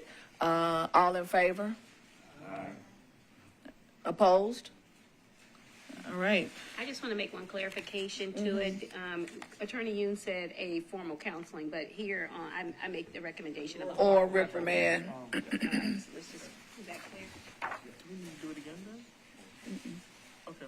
Because we accepted what the executive director. Are we good on that? Yes. We're good? We are good. All right. Third and finally is CC 2023 010, which is the longest and most complicated. On September 1st, 2022, the body of a young woman was found deceased from multiple gunshot wounds in her home. Shortly later that morning, the complainant was detained and handcuffed by detectives from the Titans and homicide units. The complainant stated that he was falsely accused of the murder of the decedent, followed by a police helicopter, and wrongfully handcuffed and arrested at gunpoint in front of his children. He further alleged those actions by the police were taken without sufficient evidence and without providing a reason for him being detained. And I will say at the top of this that in this particular instance, the complainant was African American and all the involved officers were Caucasian. Beginning with the findings of fact, just after 6:30 a.m. on September 1st, 2022, the body of the decedent was reportedly discovered in her residence. The decedent and the complainant shared 2 children but lived separately. At about 8 a.m., lieutenants from MMPD's homicide and Titans units directed officers to conduct surveillance on the complainant's residence because the whereabouts of the decedent's children were unknown. The lieutenants advised those officers that the decedent had full custody of the children, and the children's backpacks were at her home, but the children were not. Detective 1 stated to MNCO that he was the one put on the house to watch it, and he personally observed the complainant leave the house that morning with the 2 children. Air support was immediately set up, meaning the helicopter, and Detective 1 continued to follow the complainant. Detective 1 stated that he observed the complainant make strange driving patterns by making kind of inexplicable U-turns and doing what he referred to as heat runs, where the driver is sort of meandering around and not going in a clear direction. Sergeant 1 stated that he was briefed over the radio by a homicide lieutenant regarding the complainant on his way to the scene, and that the lieutenant advised him that they had enough evidence to detain the complainant. Body-worn footage shows Sergeant 1 and Detective 1 exit their patrol cars and approach the complainant outside of a home, the complainant's parents' home. The complainant immediately raises his hands into the air. Sergeant 1 asks him if he has anything on him, and the complaint states something that was hard to hear but sounded like he was saying that he had a licensed firearm in his pocket. Sergeant 1 tells him he's going to detain him. The complainant complies and is placed in handcuffs. While he's being handcuffed, Sergeant 1 tells him, quote, "You are not under arrest." Detective 1 removes the firearm from the complainant's front pants pocket where it's visible in the video. Sergeant 1 then performs a pat-down. During the pat-down, he advises the complainant that he's taking his phone and his keys and hands them to another detective. He briefly removes some headphones from the pocket and then returns them. During that encounter, the complainant states that he does not want his children, who are apparently nearby at the front of the home or inside the home, did not want his children to see any of this and be traumatized by it. Sergeant 1 responds to him, quote, "That's why I'm trying to get you over here so your kids don't see you in handcuffs." Detective 1 and Sergeant and another detective sort of walk the complainant around to the side of an SUV, placing the vehicle between him and the children so that they wouldn't be able to see him.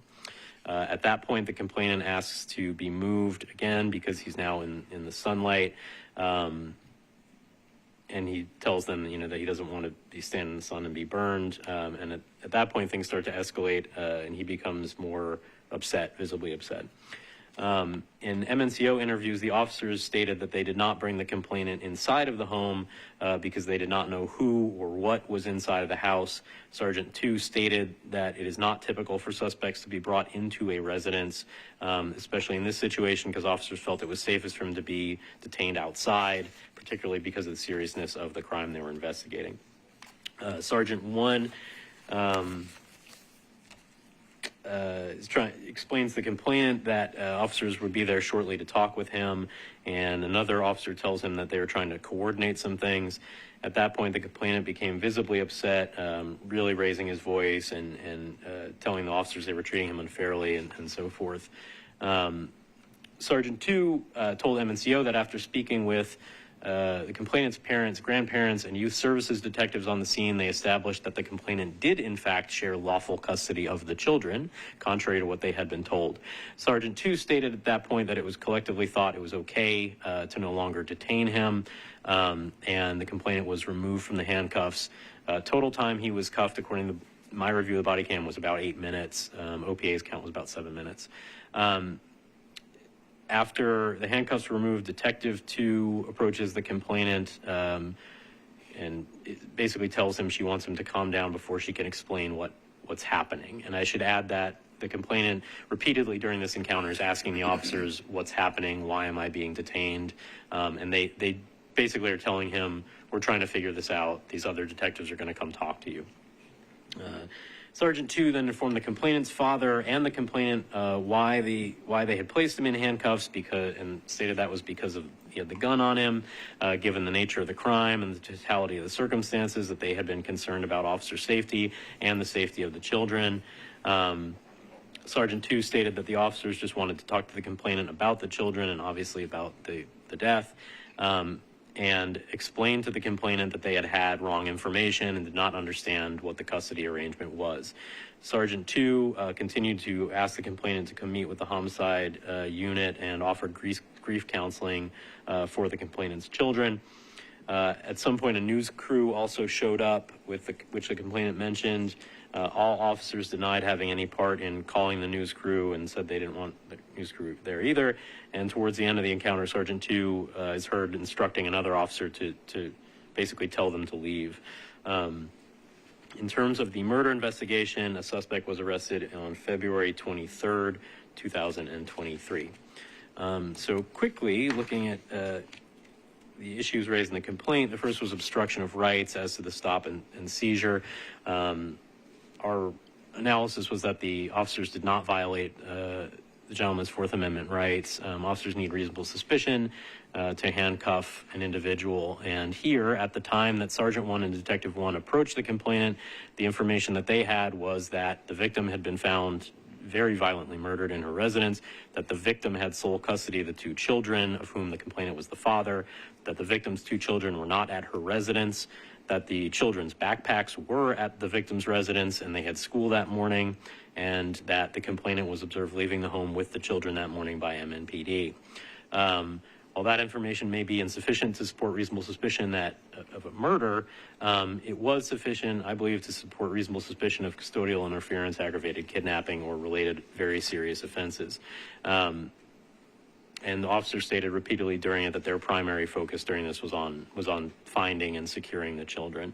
Secondly, as to the pat down or frisk of the complainant, officers need to have additional reasonable suspicion that the suspect is armed. In this case, there's no controversy about that because he told them that he was armed and was quite clearly so.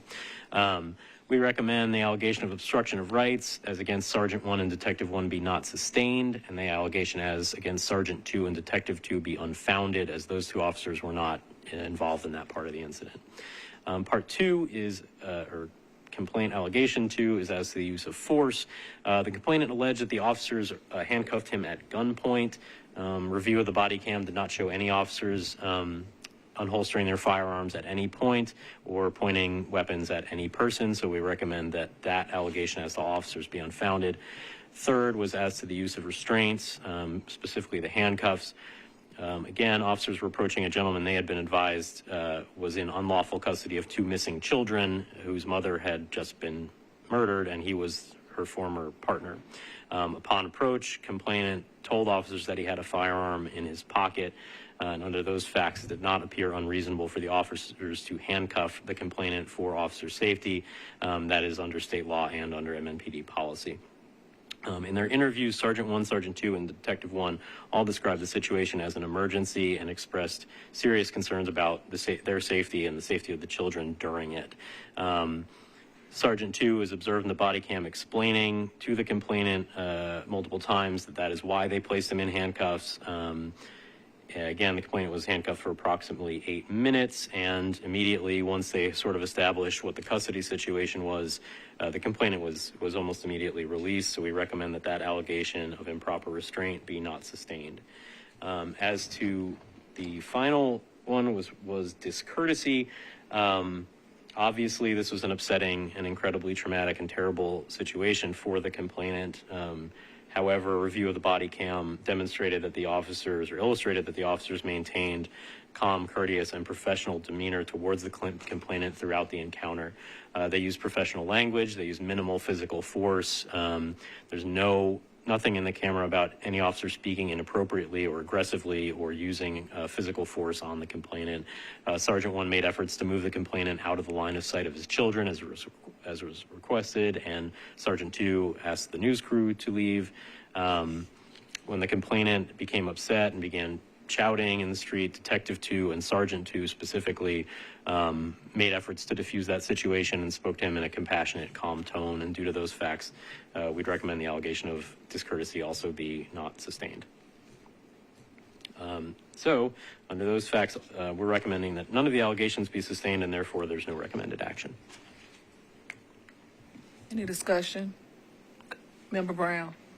I would make a motion that the report be accepted. And I would like to note that in all three of these cases, the proper use of body cameras has helped the director get to a recommendation. And Yes. I think the board has been trying to send a message for, while I've been on it, that the body cameras are critical, and we've sanctioned officers who, for one reason or another, have not turned them on. But these three cases show the benefit of cameras, and under the circumstances, obviously it's tragic, and but you know, in police reports, murder of a former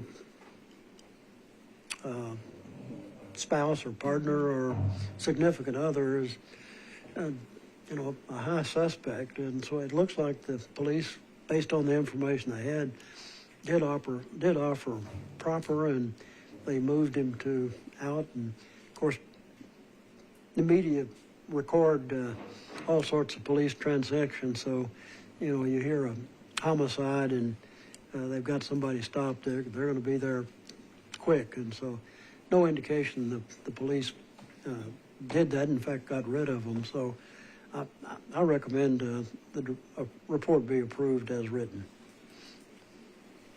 I move that, rather. You made a motion. Yes. All right, Member Wynn seconded. Just before we take the vote, I do want to go along with what Member Brown has said, and so that being this person being the partner of the decedent, right, makes them a high suspect, but it also probably triggered, I'm pretty sure, a lot of anxiety and emotion, right, once he learned that, once the person learned that their significant other or previous significant other had been murdered.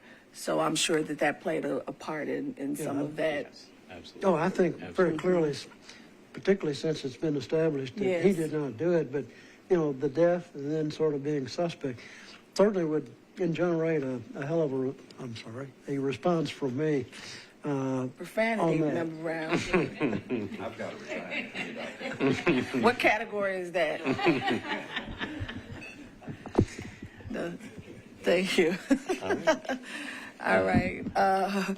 All in favor of the motion that is on the floor to accept the executive director's recommendation? All right. Any opposed? Attorney Yoon. Just a point of record, was there a second to the motion? It was. Okay, thank you. Member Wynn? And so we're good? Yes, Okay, we are. and I have a statement from the complainant in the second case, which was the one with the knives and the pat down. He sent us this and asked that it be read at the meeting, so I'm going to redact names, but otherwise I'm going to read this verbatim, so these are not my words. Okay. On October 28th, 2022, 3 officers showed up at my residence saying they had pinged an iPad that was reportedly stolen and that was inside my home. I then had my other nephew, redacted, text my nephew, redacted, and let him know the police were about stolen iPads. When the nephew showed up, he took one of the officers into my home and gave him the iPad. At that time, they were asked if he was under arrest. They informed him no. I then proceeded to pull out my phone to record on video what was happening so that no one could make up something that didn't happen, and also for my protection. As a veteran of the U.S. Army, I know my constitutional rights. I own and operate my own internet radio, and I'm an independent journalist. Under the U.S. Constitution, I am protected by not only freedom of speech, but freedom of the press.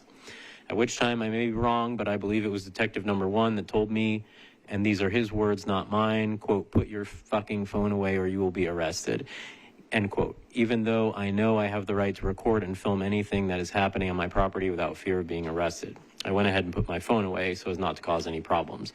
I respect law enforcement and have since I was a child growing up in Longview, I'll redact the locations, and having an uncle who was a county sheriff. On page 7, section D, I believe that's in reference to our report, it states there is no body cam footage of the officer telling me to put away my phone or I would be arrested, which I find really funny because if I hadn't been told to put my phone away or go to jail, I would have video footage on my phone. See, when I go out, I record almost everything. So if you're asking if I am calling this officer a liar, then yes, I am. So at this time, I am letting Drake and the rest of the Metro Police Department, that at any time they come on my property or I have any dealings with them, I will be filming everything. In the 10 years I have lived here, I have got to know quite a few Metro officers and have only had one issue with one officer on my property.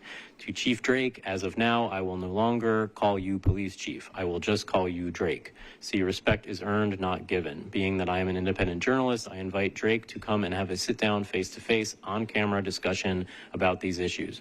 Also, I will refuse to allow another officer in my home unless they can show me a warrant that I can hold in my hand and read. I also read that one of the detectives has had at least issues with using profanity, with one being with a 1-day suspension. Now I know why he didn't want me to film anything, and there is no footage of him telling me to put my phone away. I can almost guarantee that Drake will not agree to the sit-down discussion on camera about his officers. I also am thinking about contacting Dennis Ferrier of Fox 17 about this issue. I went to the Oversight Board for all the hard work they have done. And I want to thank the Oversight Board for all the hard work they have done and to have it taken away against what the voters wanted. To me, this is just another to sweep bad officers' wrongdoing under the rug. Thank you for your time allowing me to send this statement to be read. That's the conclusion of the statement. And I just want to say that is in reference to complaint CC 2022-057. All right, thank you. And thank you to the complainant for taking the time out to send that statement. We will now move on to the consultant CRB assessment and transition report. Carlton Mayer. Hello, everybody. Hello. Hello? This is growing on. Okay. This one? Hello? Okay. So, I got to speak with you, mister. Afterward, we're going to talk. Yeah, I'm actually I'm really happy with the work you do, so I would like to link up with you. So I'm going to make this quick. I actually have a longer version that if you want to watch it, I did a presentation yesterday for the COB. You can watch that to really learn about the foundations of this assessment. So I'm going to run through this really quick so we have time for the COB members, the staff, to say some final words because this is the last COB meeting. So good evening. My name is Carlton T. Mayers II, Esquire, and I'm a national public safety and policing reform expert and consultant.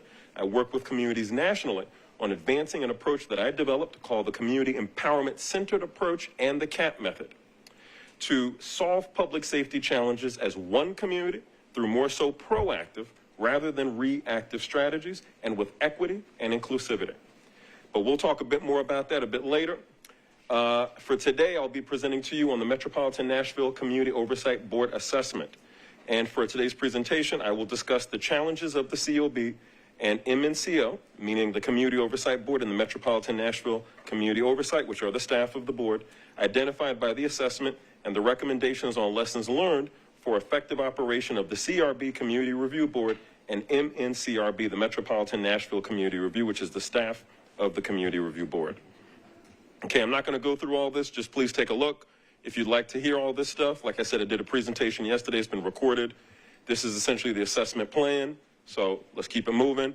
Once again, these are the constraints on the assessment. I'm not going to go through it. If you'd like to see what it is more, I did a presentation on this yesterday in detail, so you can watch that then.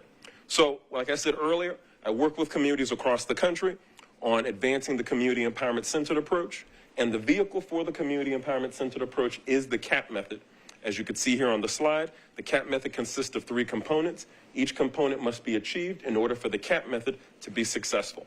So the first component is community empowerment, and this entails community members, especially those who are living in areas where there's both high levels of crime and a history of high levels of negative police interactions like racial profiling, excessive use of force, sexual misconduct. A lot of discussion on that today, okay? Making sure that those community members especially are involved in, have knowledge of, and also have meaningful decision-making authority over all direct police-civilian interactions like stops, arrests, uses of force, surveillance technology, the way protests are handled, etc. And the reason for this is because the people closest to the problems are also the people closest to the solutions. So the next component is accountability, and this involves creating an inhospitable environment for those who engage in misconduct by establishing both internal and external accountability mechanisms that will work together. And lastly is transparency, which I define as the interconnectedness and coordination amongst what I call the 4 aspects of the community, as you're going to see here on the next slide. So as it relates to the Nashville community, the 4 aspects of the Nashville community for public safety are, number 1, Community Oversight Board. Number 2, Metropolitan Nashville Community Oversight staff. Number 3, elected and appointed government officials and government entities like the police department. And lastly, community members, community organizations, local media, and I would also include private business in this category. So according to my definition of transparency, all 4 of these aspects of the Nashville community would need to work together through interconnectedness and coordination as one community to support public safety and ensure police accountability through more so proactive rather than reactive strategies, and with equity and inclusivity. So for today's presentation, I will focus on 3 prioritization areas of engagement related to the COB and MNCO. As shown on the right side of the slide, you can see MNCO COB engagement with the community, engagement with government entities and organizations, engagement with MNCO office and departments. Now, like I said, I did the presentation yesterday. I focused on the government entities and MNCO office and departments. So for today's presentation, we're just going to focus on MNCO and COB engagement with the community, okay? Now, due to time constraints, which are very short right now, I will only focus on the 1 highlighted prioritization area being with community. And each prioritization area of engagement is broken down into 7 categories, as you could see on the left side of the slide, being structure, communication, risk liability, optics, time, capacity, and resources. Now, I do want to say just 3 points of clarification based on yesterday's presentation. Number 1, as it relates to with government entities and organizations, I talked about how the district attorney's office, for instance, because this is all based on what I've been told during my interviews, that the district attorney's office had placed cameras in the office of the MNCO. Now, I want to clarify that number 1, the district attorney's office did not place the cameras there. The Metro building did place, the local government did place the cameras there, in addition to listening devices, specifically in the interview room where law enforcement officers were being interviewed about civilian complaints of misconduct, all right? Now, we don't know if it's the district attorney's office that did it, but we do know that it definitely benefited the district attorney's office. So just want to leave that off, that where that is, CRB can do with it what it wants. Next thing I want to also clarify is that in regards to the MNCO office and departments, as it relates to trainings of investigators, I believe yesterday I said that those trainings were only done online. I want to clarify that most of them are done online, but they do go through the NACOL, National Association of Civilian Oversight of Law Enforcement. When they attend those meetings, even though they're not necessarily trainings, when they attend the workshops, they are building up to the training. So just want to clarify that. But they still do have more online trainings rather than in person. And like my recommendation was yesterday, I think there should be just as many online trainings as there are in-person trainings. Okay. And then the last thing I want to clarify has to do with the assistant director role. Yesterday, I talked about a lot of challenges related to that role. I want to make sure you understand that I'm not focusing on the individual who's in that role as much as I am about the role itself. We've had 2 individuals who've been assistant directors in the 4 years that the COB has been in existence, and every single one of those assistant directors has been challenged substantially. And I want to give Dave, who's not here right now, a lot of credit, because to do that much work for one person managing an office, reviewing the investigations, body-worn cameras, and also having a personal life, in my opinion, is way too much. So that's why yesterday my recommendations were that we need to find ways, the CRB, to try to delegate those duties away from the assistant director to other employees, other staff in the office, so that way it's a more doable position, and you're not going to have all these challenges recurring now that you have an MNCR instead of an MNCO. So I want to clarify, it's not about the person as much as it is about the role and the supports that are needed for that role. So Dave, thank you for the work you do, and I want to make sure you get that credit. Thank you very much. Okay. All right, so let's get into this. Okay, COB and MNCO engagement with the community. We're going to start off with structure. So we have findings for structure. Oh, there we go. Most of MNCO's processes are not community-driven. Instead, they are created by the Metropolitan government and/or COB or MNCO itself. Next, community engagement liaison is not incorporated into all MNCO departments. The community engagement liaison is siloed from most MNCO departments. However, the community engagement liaison does work predominantly with the executive director and with the intake coordinator. Understand the intake coordinator and the community engagement liaison are the main 2 points of contact with the community for MNCO. So just understand that. Next, MNCO social work services needs adequate support. MNCO social work services are managed by the intake coordinator and are well structured, but needs adequate support for effective implementation. Next, there is significant opportunity to expand the public comment portion of COB meetings. Currently, public comments can be at the COB meetings via emails or voicemails and state everything verbatim at the public forum, even insults. Also currently, the public comment period is restricted to 2 minutes, and COB members, for the most part, are not allowed to respond to public comment. I know there's certain circumstances when you can, but for the most part, you're not allowed to do that. Okay, moving on to recommendations for structure. Oh, that was weird. Okay, it didn't move. There we go. Okay, Metropolitan Nashville Community Review, MNCR, needs to establish community-driven processes like a local intake system and intentional organizing, need to create local intake system in Nashville with community-based resources like community-based organizations, direct service providers, faith-based organizations, civic organizations, academic institutions, etc., so that they can do intakes of civilian complaints and then refer them to MNCR like Knoxville's Park is already doing and has been doing since they first were created. Also need to intentionally organize the community to be a watchdog arm, and this could be done through the creation of more grassroots oversight. For instance, ACLU has an app you can download on your phone where if you're witnessing police misconduct, pull out your phone, you can record it. It will in real time live stream that recording to the local ACLU database where then their attorneys can look at it and decide what to do next. There's also National Action Network and NAACP that both have very detailed documented complaint processes. You can go in there, file a complaint with them, and use that record to then hold whoever accountable locally, statewide, and federally. Don't forget, US DOJ and the FBI are still a lever that you can use. Next, we have community engagement liaison needs to be incorporated into all MNCR departments, and weekly office check-in meetings could be a way to do this. And I believe this has already started happening. Next, MNCR Social Work Services needs more capacity and supervision.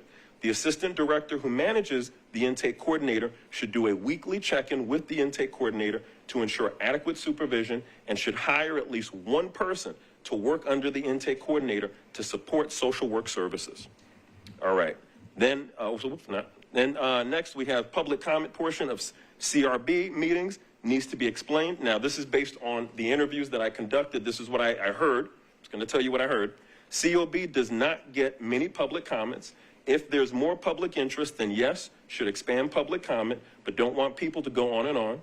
However, giving a little more time is needed for people to center the community voice, and public comment should be no longer than 3 minutes. If it does take longer than that, then the person should go to the office and meet with somebody. However, I also heard 3 minutes is too short, and that it should be at least 5 minutes, okay? So there's a lot of differing opinions on this. Also, public comment section should be done towards the beginning and towards the end of the CRB meetings for late stragglers and do apply a longer time limit. And lastly, CRB members should be able to respond to public comment with limitations to not be emotionally invested, but still a response rather than nothing. Okay? So I heard this from community members. I heard this from board members. I heard this from staff. That's all, everybody that helped to respond to that. So that's not coming from my head, just to let you know that. Okay, next we got communication. Okay, findings for communication. MNCO's lack of follow-up with complainants about the status of their cases results in reduced engagement by complainants and withdrawal of complaints. The complainant who I interviewed said that their case took around 2 years to complete and that community members told them that the COB is ineffective and not worth the time. I also learned from interviewing MNCO staff and reviewing MNCO data that there's a trend in cases being administratively closed due to lack of complainants' continued involvement. Next, MNCO has substantial engagement with the community, but needs to change how the engagement occurs. MNCO holds several community events with different community-based organizations, but the COB is still not known by a lot of community members, and a lot of community members who do know of the COB believe that the COB works with the police department. All right, next we have lack of unified message for COB and MNCO. It's important for the COB and MNCO to support each other and to appear, I'm going to emphasize that, and to appear to support each other. That's very important.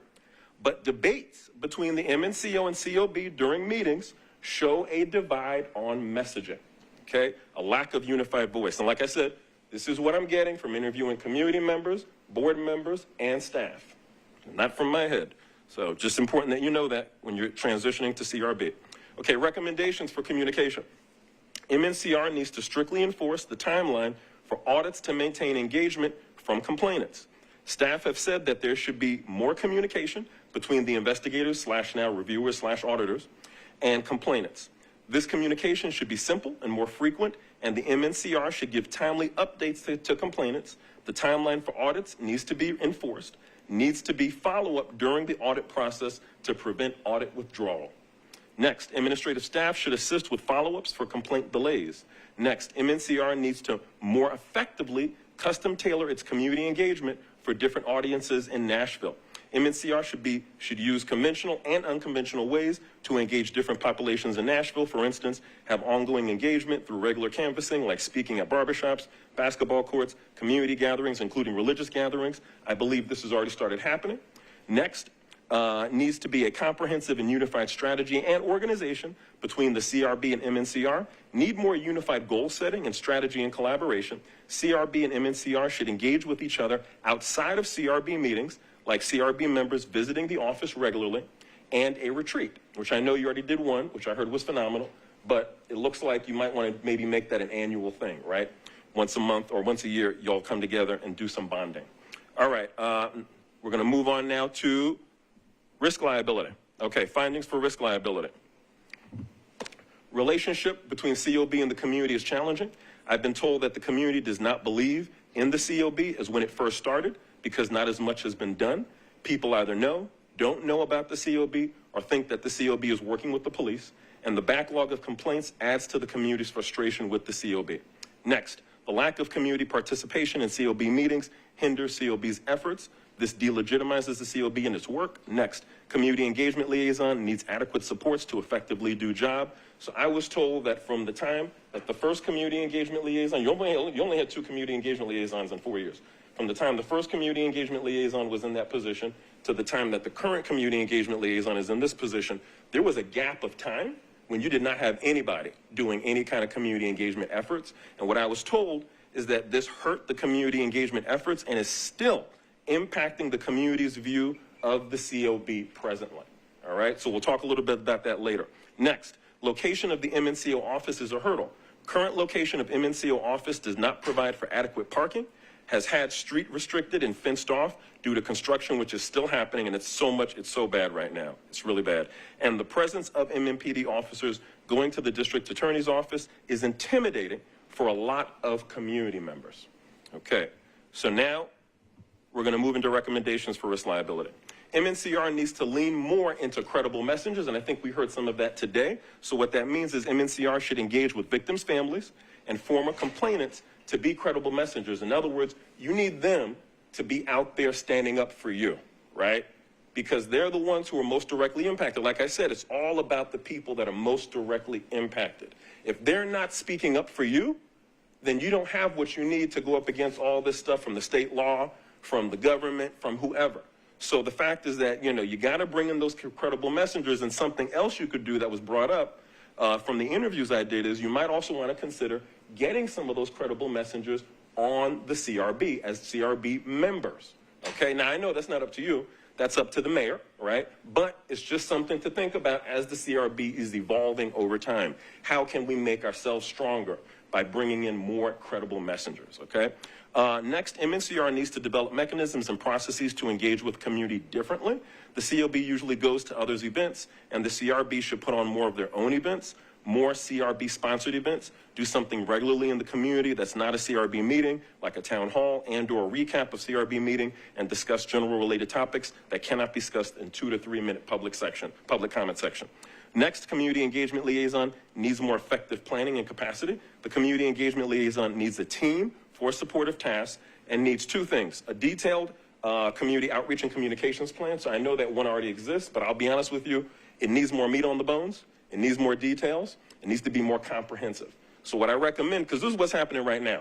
What's happening is that you have the ED that's working very closely with the community engagement liaison on all that stuff, which is taking the executive director, which is taking the executive director away from their established duties and responsibilities, which then leads into delays in the complaints, backlogs in the complaints, okay? What I'm saying is that it would be more time efficient to just have the executive director and the community engagement liaison meet for 1 week, put more meat on the bones on that plan, make it very detailed, and then just meet once a week during one-on-one meetings for at least an hour to make sure that the plan is being implemented. If any challenges are coming up, provide necessary supports, but let that community engagement liaison lead that work.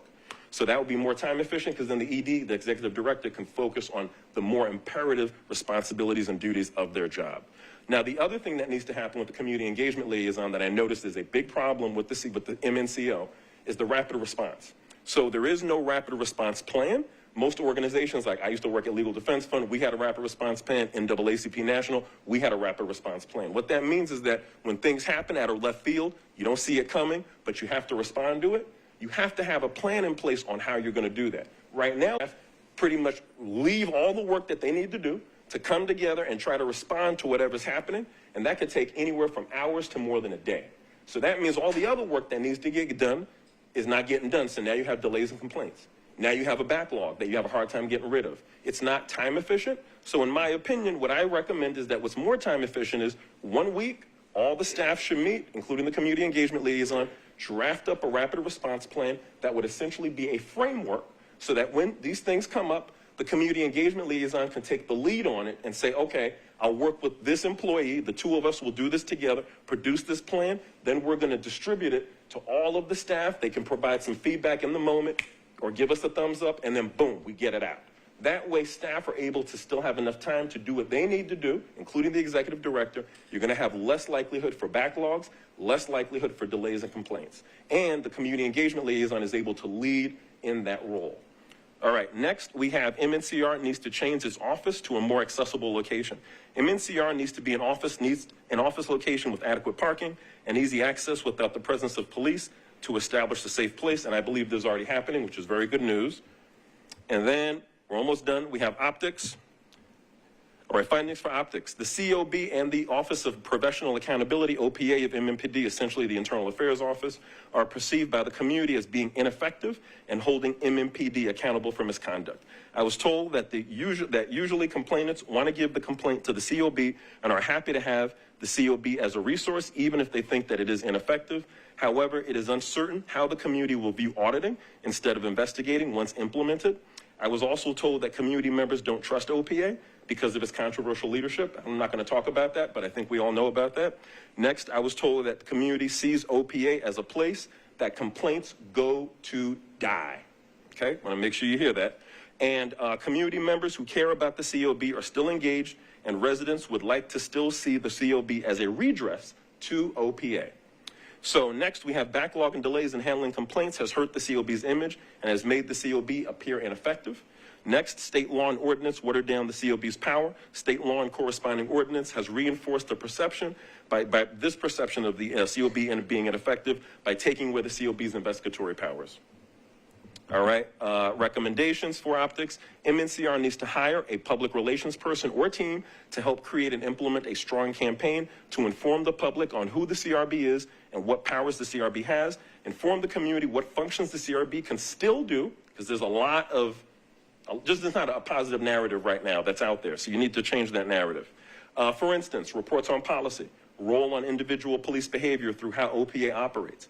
And you also need a strong campaign about what the board is now, what it does, what it's supposed to do, how you can engage, where there's areas that are gray that can be fought, etc. Make sure that everyone is on the same page and messaging. Very important for that.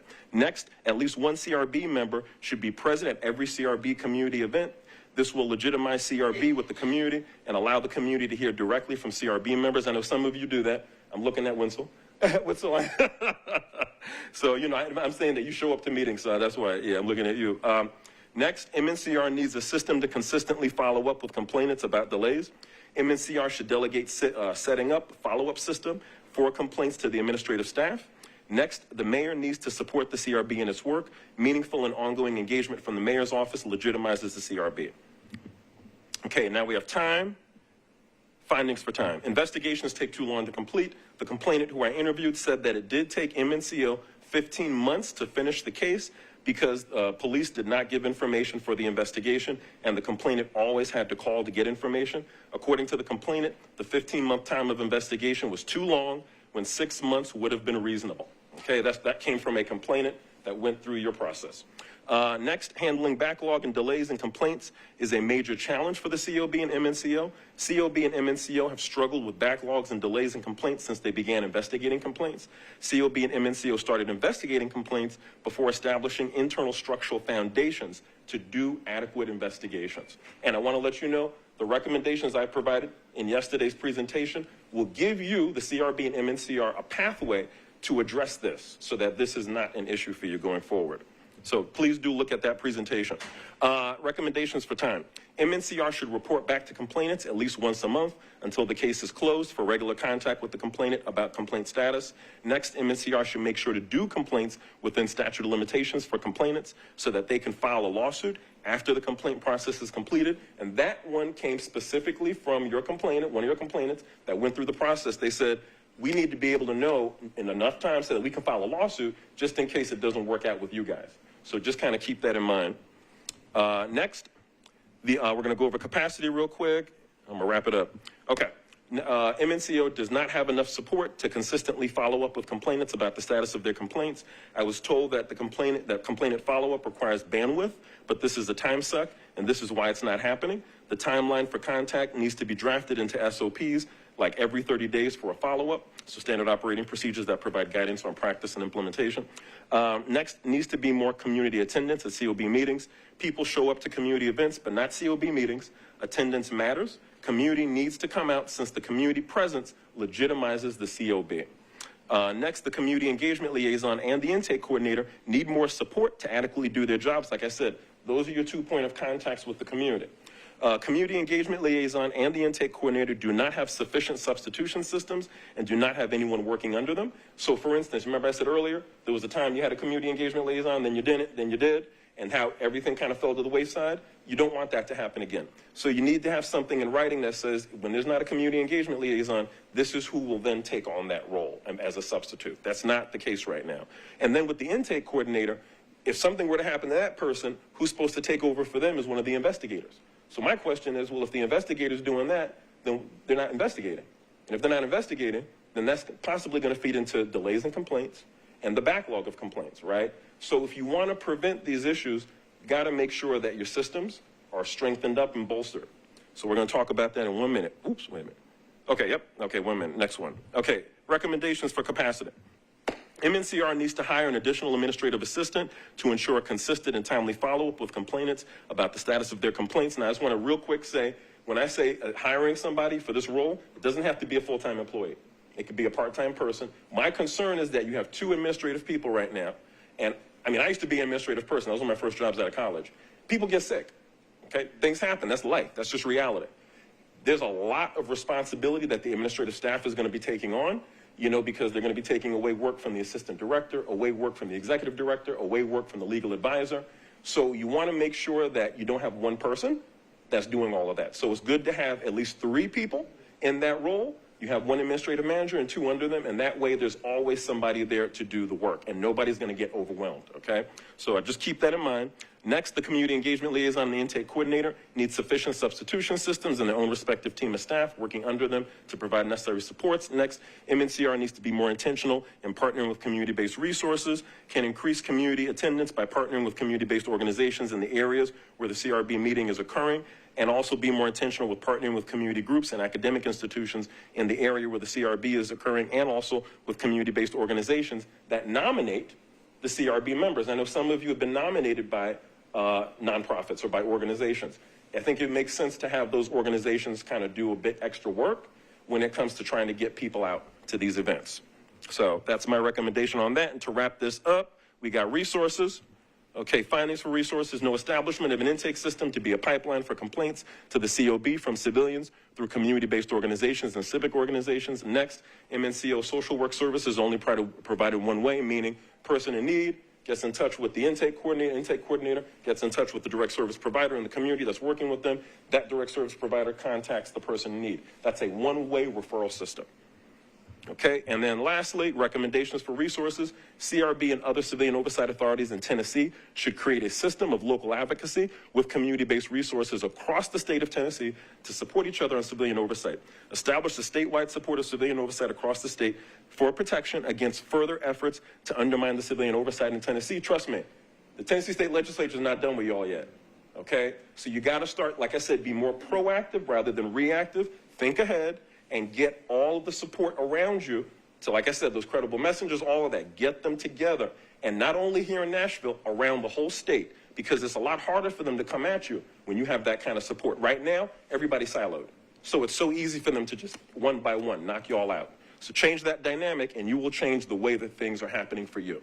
Next, the intake coordinator and community engagement liaison should create an intake system and pipeline for the CRB to receive complaints through community-based resources, can provide these partners with a written template for doing intakes, which has already been created. The intake coordinator already created this, so this is good news. And train them in doing intakes and referring complaints to the MCR. So now you can get others to do the intake when people may not trust you because they think you're working with the police, and then they can refer those intakes to you, so you're getting more intakes. You're not having any obstruction with that.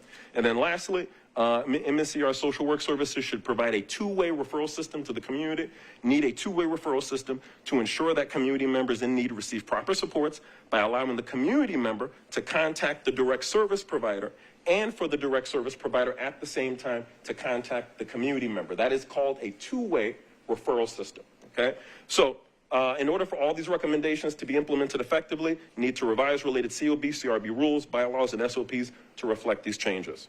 And on that note, here's my contact information. You can reach me at empower@mayasolutions.org or www.mayasolutions.com or on Facebook and LinkedIn at Maya Strategic Solutions, LLC. Thank you, and please do keep in touch. All right. Carlton, thank you so much. If you want to hear the presentation in its entirety, you should be able to find that on our YouTube page. And it was last night, and it was very informative. And we thank you for this work that will guide us to the Community Review Board and through it. And so we really appreciate it. Any comments or questions? Member Goddard. Only because you commented on how quiet I'd been so far. Okay. This is an excellent report. A ton of work went into it. Carlton, I want to thank you very, very much. The 7 of us that continue on will be talking about this and a lot of this on Friday and continue from there. The other 4 that aren't, keep an eye on us and let us know if we're not doing good enough. Thank you.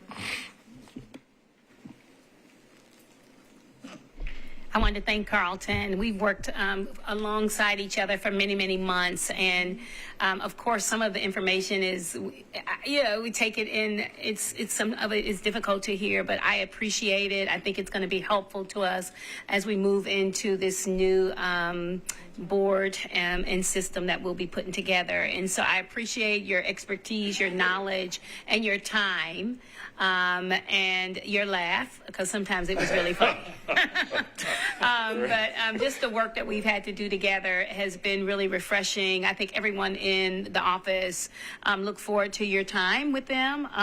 Some of them said that you were a little long-winded, but that's, we know that's the lawyer. I don't believe it. I don't believe it. We know that's the lawyer in you, but anyway, we appreciate you, and I know that we'll be keeping in touch. We'll see you in these events across the country, and we thank you for all that you do to keep us in the know of what's happening in policing as well. So thank you so much. Thank you. Thank you. All right. Member Spencer. Thank you for the report, and I really appreciate all the points that you brought out. My one kind of quick comment is that I'm particularly ready for Freddie to help get involved in this, as we move on. So thank you for especially illuminating that as another part of the solution towards making sure that this organization and this new body is able to function properly. So ready for Freddie to be involved, So, I'm just saying, it would be great if, I don't know if he was around here earlier. I know it was a little late, but, All right. So if there's nothing else, thank you, Carlton. Thank you. Thank you.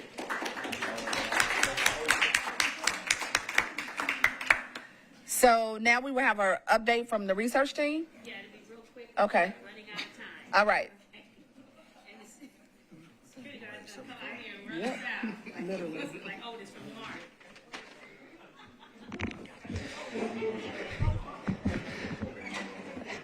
All right, I'm going to keep it to 2 minutes so that I don't get thrown off this podium by the security guard. In addition to the sexual misconduct report, we sent you 3 research docs that I just really briefly wanted to touch on in the interest of having this on the record, as this is kind of our last 8 minutes as a body. The first document you received was a vendor update on MNPD's LPR process. They've gone through the initial procurement phases and have chosen to work with 3 different vendors, Flock, Insight, and Motorola, each of whom will be providing slightly different services. Flock is just providing fixed LPR services, Insight is providing fixed and trailer LPRs, and Motorola is providing fixed, trailer, and mobile LPRs, which is an interesting solution. The next step in this saga is for MNPD to get council approval for these dollars. And since the COB will not be around when council ultimately hears that, we just wanted the public and the board members who are with us here today to know that that is the next phase in the process and to have information about whom MNPD is going with for their vendors, or at least who they're considering. The new council hasn't heard it yet, but it wouldn't surprise me if at their next meeting in 2 weeks they bring that up. So just something for all of us to have on our consciousness that this saga is ongoing and community voice still matters here. Next thing you received was a pair of research proposals, one on school resource officers and one on homelessness, both of which we think are responsive to community needs. That SRO proposal is just an outgrowth of previous conversations that we've had about the role of school resource officers, and we aim to do kind of mixed research, quantitative and qualitative, to understand the current roles, training, perception, and impact of SROs in MNPS schools. And so we want to answer questions of what training they receive, what roles they play, what's the perception of SROs, who does MNPD employ as SROs, and how does the presence of SROs impact discipline, law enforcement action, and academic outcomes for MNPS students. And the final report was a research proposal to study how policing intersects with homelessness. And this was directly responsive to feedback that we received at our forum in August. We heard from representatives from Open Table who discussed how the community they serve absorbs a disproportionate amount of force from MNPD. And so we wanted to focus on answering questions of what policies MNPD has about working with unhoused individuals, what types of training they receive, any sort of differential trainings that are offered for officers who are more likely to interact with unhoused individuals, what are the purpose and the goals of their quality of life teams, the opinions that MNPD officers hold about unhoused people's experiences with the department, and what data MNPD data shows specific to interactions, uses of force, and arrests, as well as how MNPD collaborates with other agencies to form their response to homelessness. So I just really wanted to go briefly through those so the public could get the better idea of what we've been working on, even as we go through this difficult transition. We hope that the CRB will continue this work. You know, we know none of our jobs are guaranteed, but we hope that whomever is sitting in our roles in the next couple of weeks can continue to see this work through. I really believed when I took this job, and I still believe today, that robust research and policy is a fundamental part of oversight. And I thank you all in whatever part you've played in getting us here. Your support means a lot, and we intend to keep doing this work as long as we're allowed. So thank you for listening.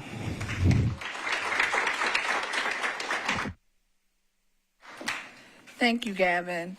Next, we will have new business announcements. No new business?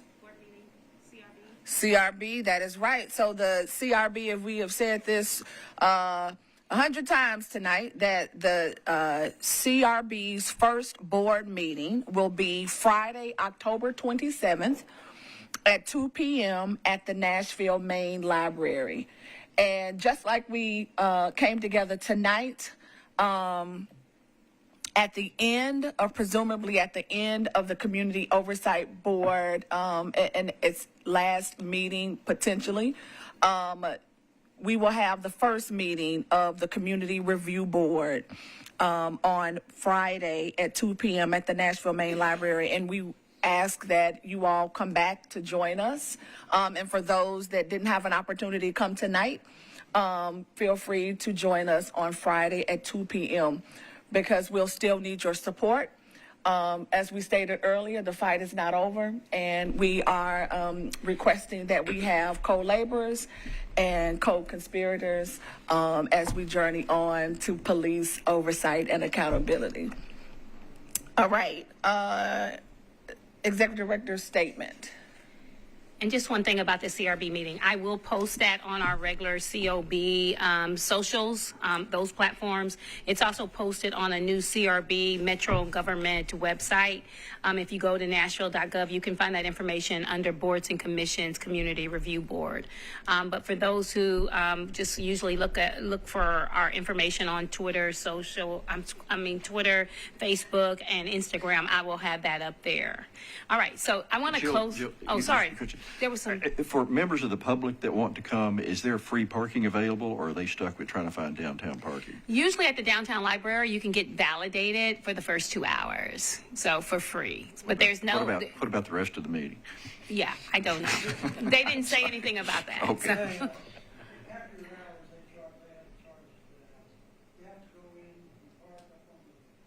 Levels, you take your ticket going Yeah. in. When you go into the library, as you go into the door, there's a machine there. You put your ticket through it. It'll validate it, and I think it gives you 2 hours. Yes. I just think it's really important that the public have Right. wherever we meet. Well, yeah, Metro Legal scheduled that, so I'll have to figure out that the parking if it's longer than 2 hours. Okay, that sounds good. We'll figure it out. Yeah, it's an hour and a half. I want to be clear. It's an hour and a half. Oh, it's an It's hour and a half. Then I think it's like $3 per half an hour, I think, after that. So, Okay. and you still We'll got to have get it to, validated. we'll check on validation for that. Okay. Okay, thank you. All right. Okay. All right, so we are right at 7 o'clock. So I just want to say today, as I heard from our board members and community leaders and members of the public about what the community oversight means to them and their support of the work of the board and staff, it is a melancholy moment for me. And I would be remiss if I didn't speak on the lack of media coverage here to capture this historical moment. I want to give you all a big round of applause for the tremendous work you have done by your willingness to serve with the Community Oversight Board. We embarked upon an endeavor that had built into its existence an inherent responsibility of possible failure. We took up that challenge, we leaned in, and we rolled up our sleeves to make the Community Oversight Board in office one of the best in this state. I believe we accomplished that goal. And although we had bumps, bruises, and disappointments along the way, we never stopped pushing for change, equity, transparency, accountability, and justice. It was once said that if you aren't ready for the attacks, don't get in the fight. Well, we fought a good fight. We kept the faith, and we are more inspired, galvanized, determined, and united than we have ever been in the past. Your willingness to see the COB as a viable, trustworthy, and reliable public safety agency shows the community it is still in the fight for what is right and what is just, and we will not stop pushing for a safer Nashville for everyone. I will leave you with one of my favorite quotes from Reverend Dr. Martin Luther King Jr., and I put it on the back of your brochure for a keepsake. There comes a time when one must take a position that is neither safe nor politic nor popular, but he must take it because conscience tells him it is right. Many things we will face as a community review board will be determined by the leaders in our city, having the political will to support our work and make room for our voice and the voice of the community in rooms and at tables where decisions on public safety in Nashville is taking place, those decisions being made.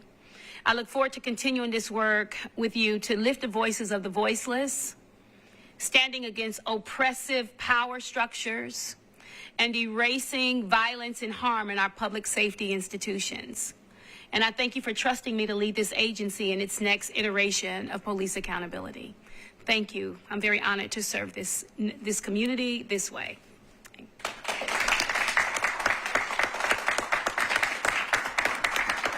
And I just want to say it is 7:02. We did sort of make it on time. But before we leave and before we adjourn, I would like to stand and give reverence to the people that have had to withstand these assaults day in and day out. And that's the Metro Nashville Community Oversight Board staff. We appreciate you.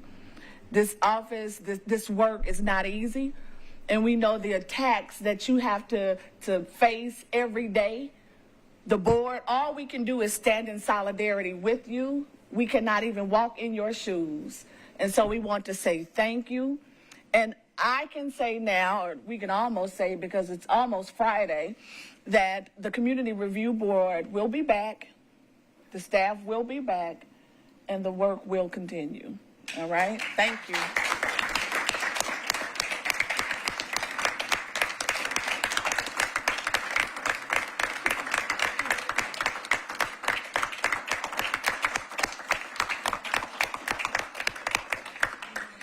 And with that, if there's nothing else. And I second that motion. Okay. Member Brown, Member McCree, they're ready to go home. And everyone said, aye. All right.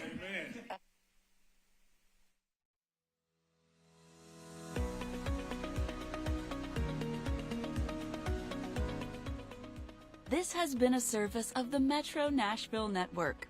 If you would like to see this presentation again, or for more information on this and other programs, visit nashville.gov.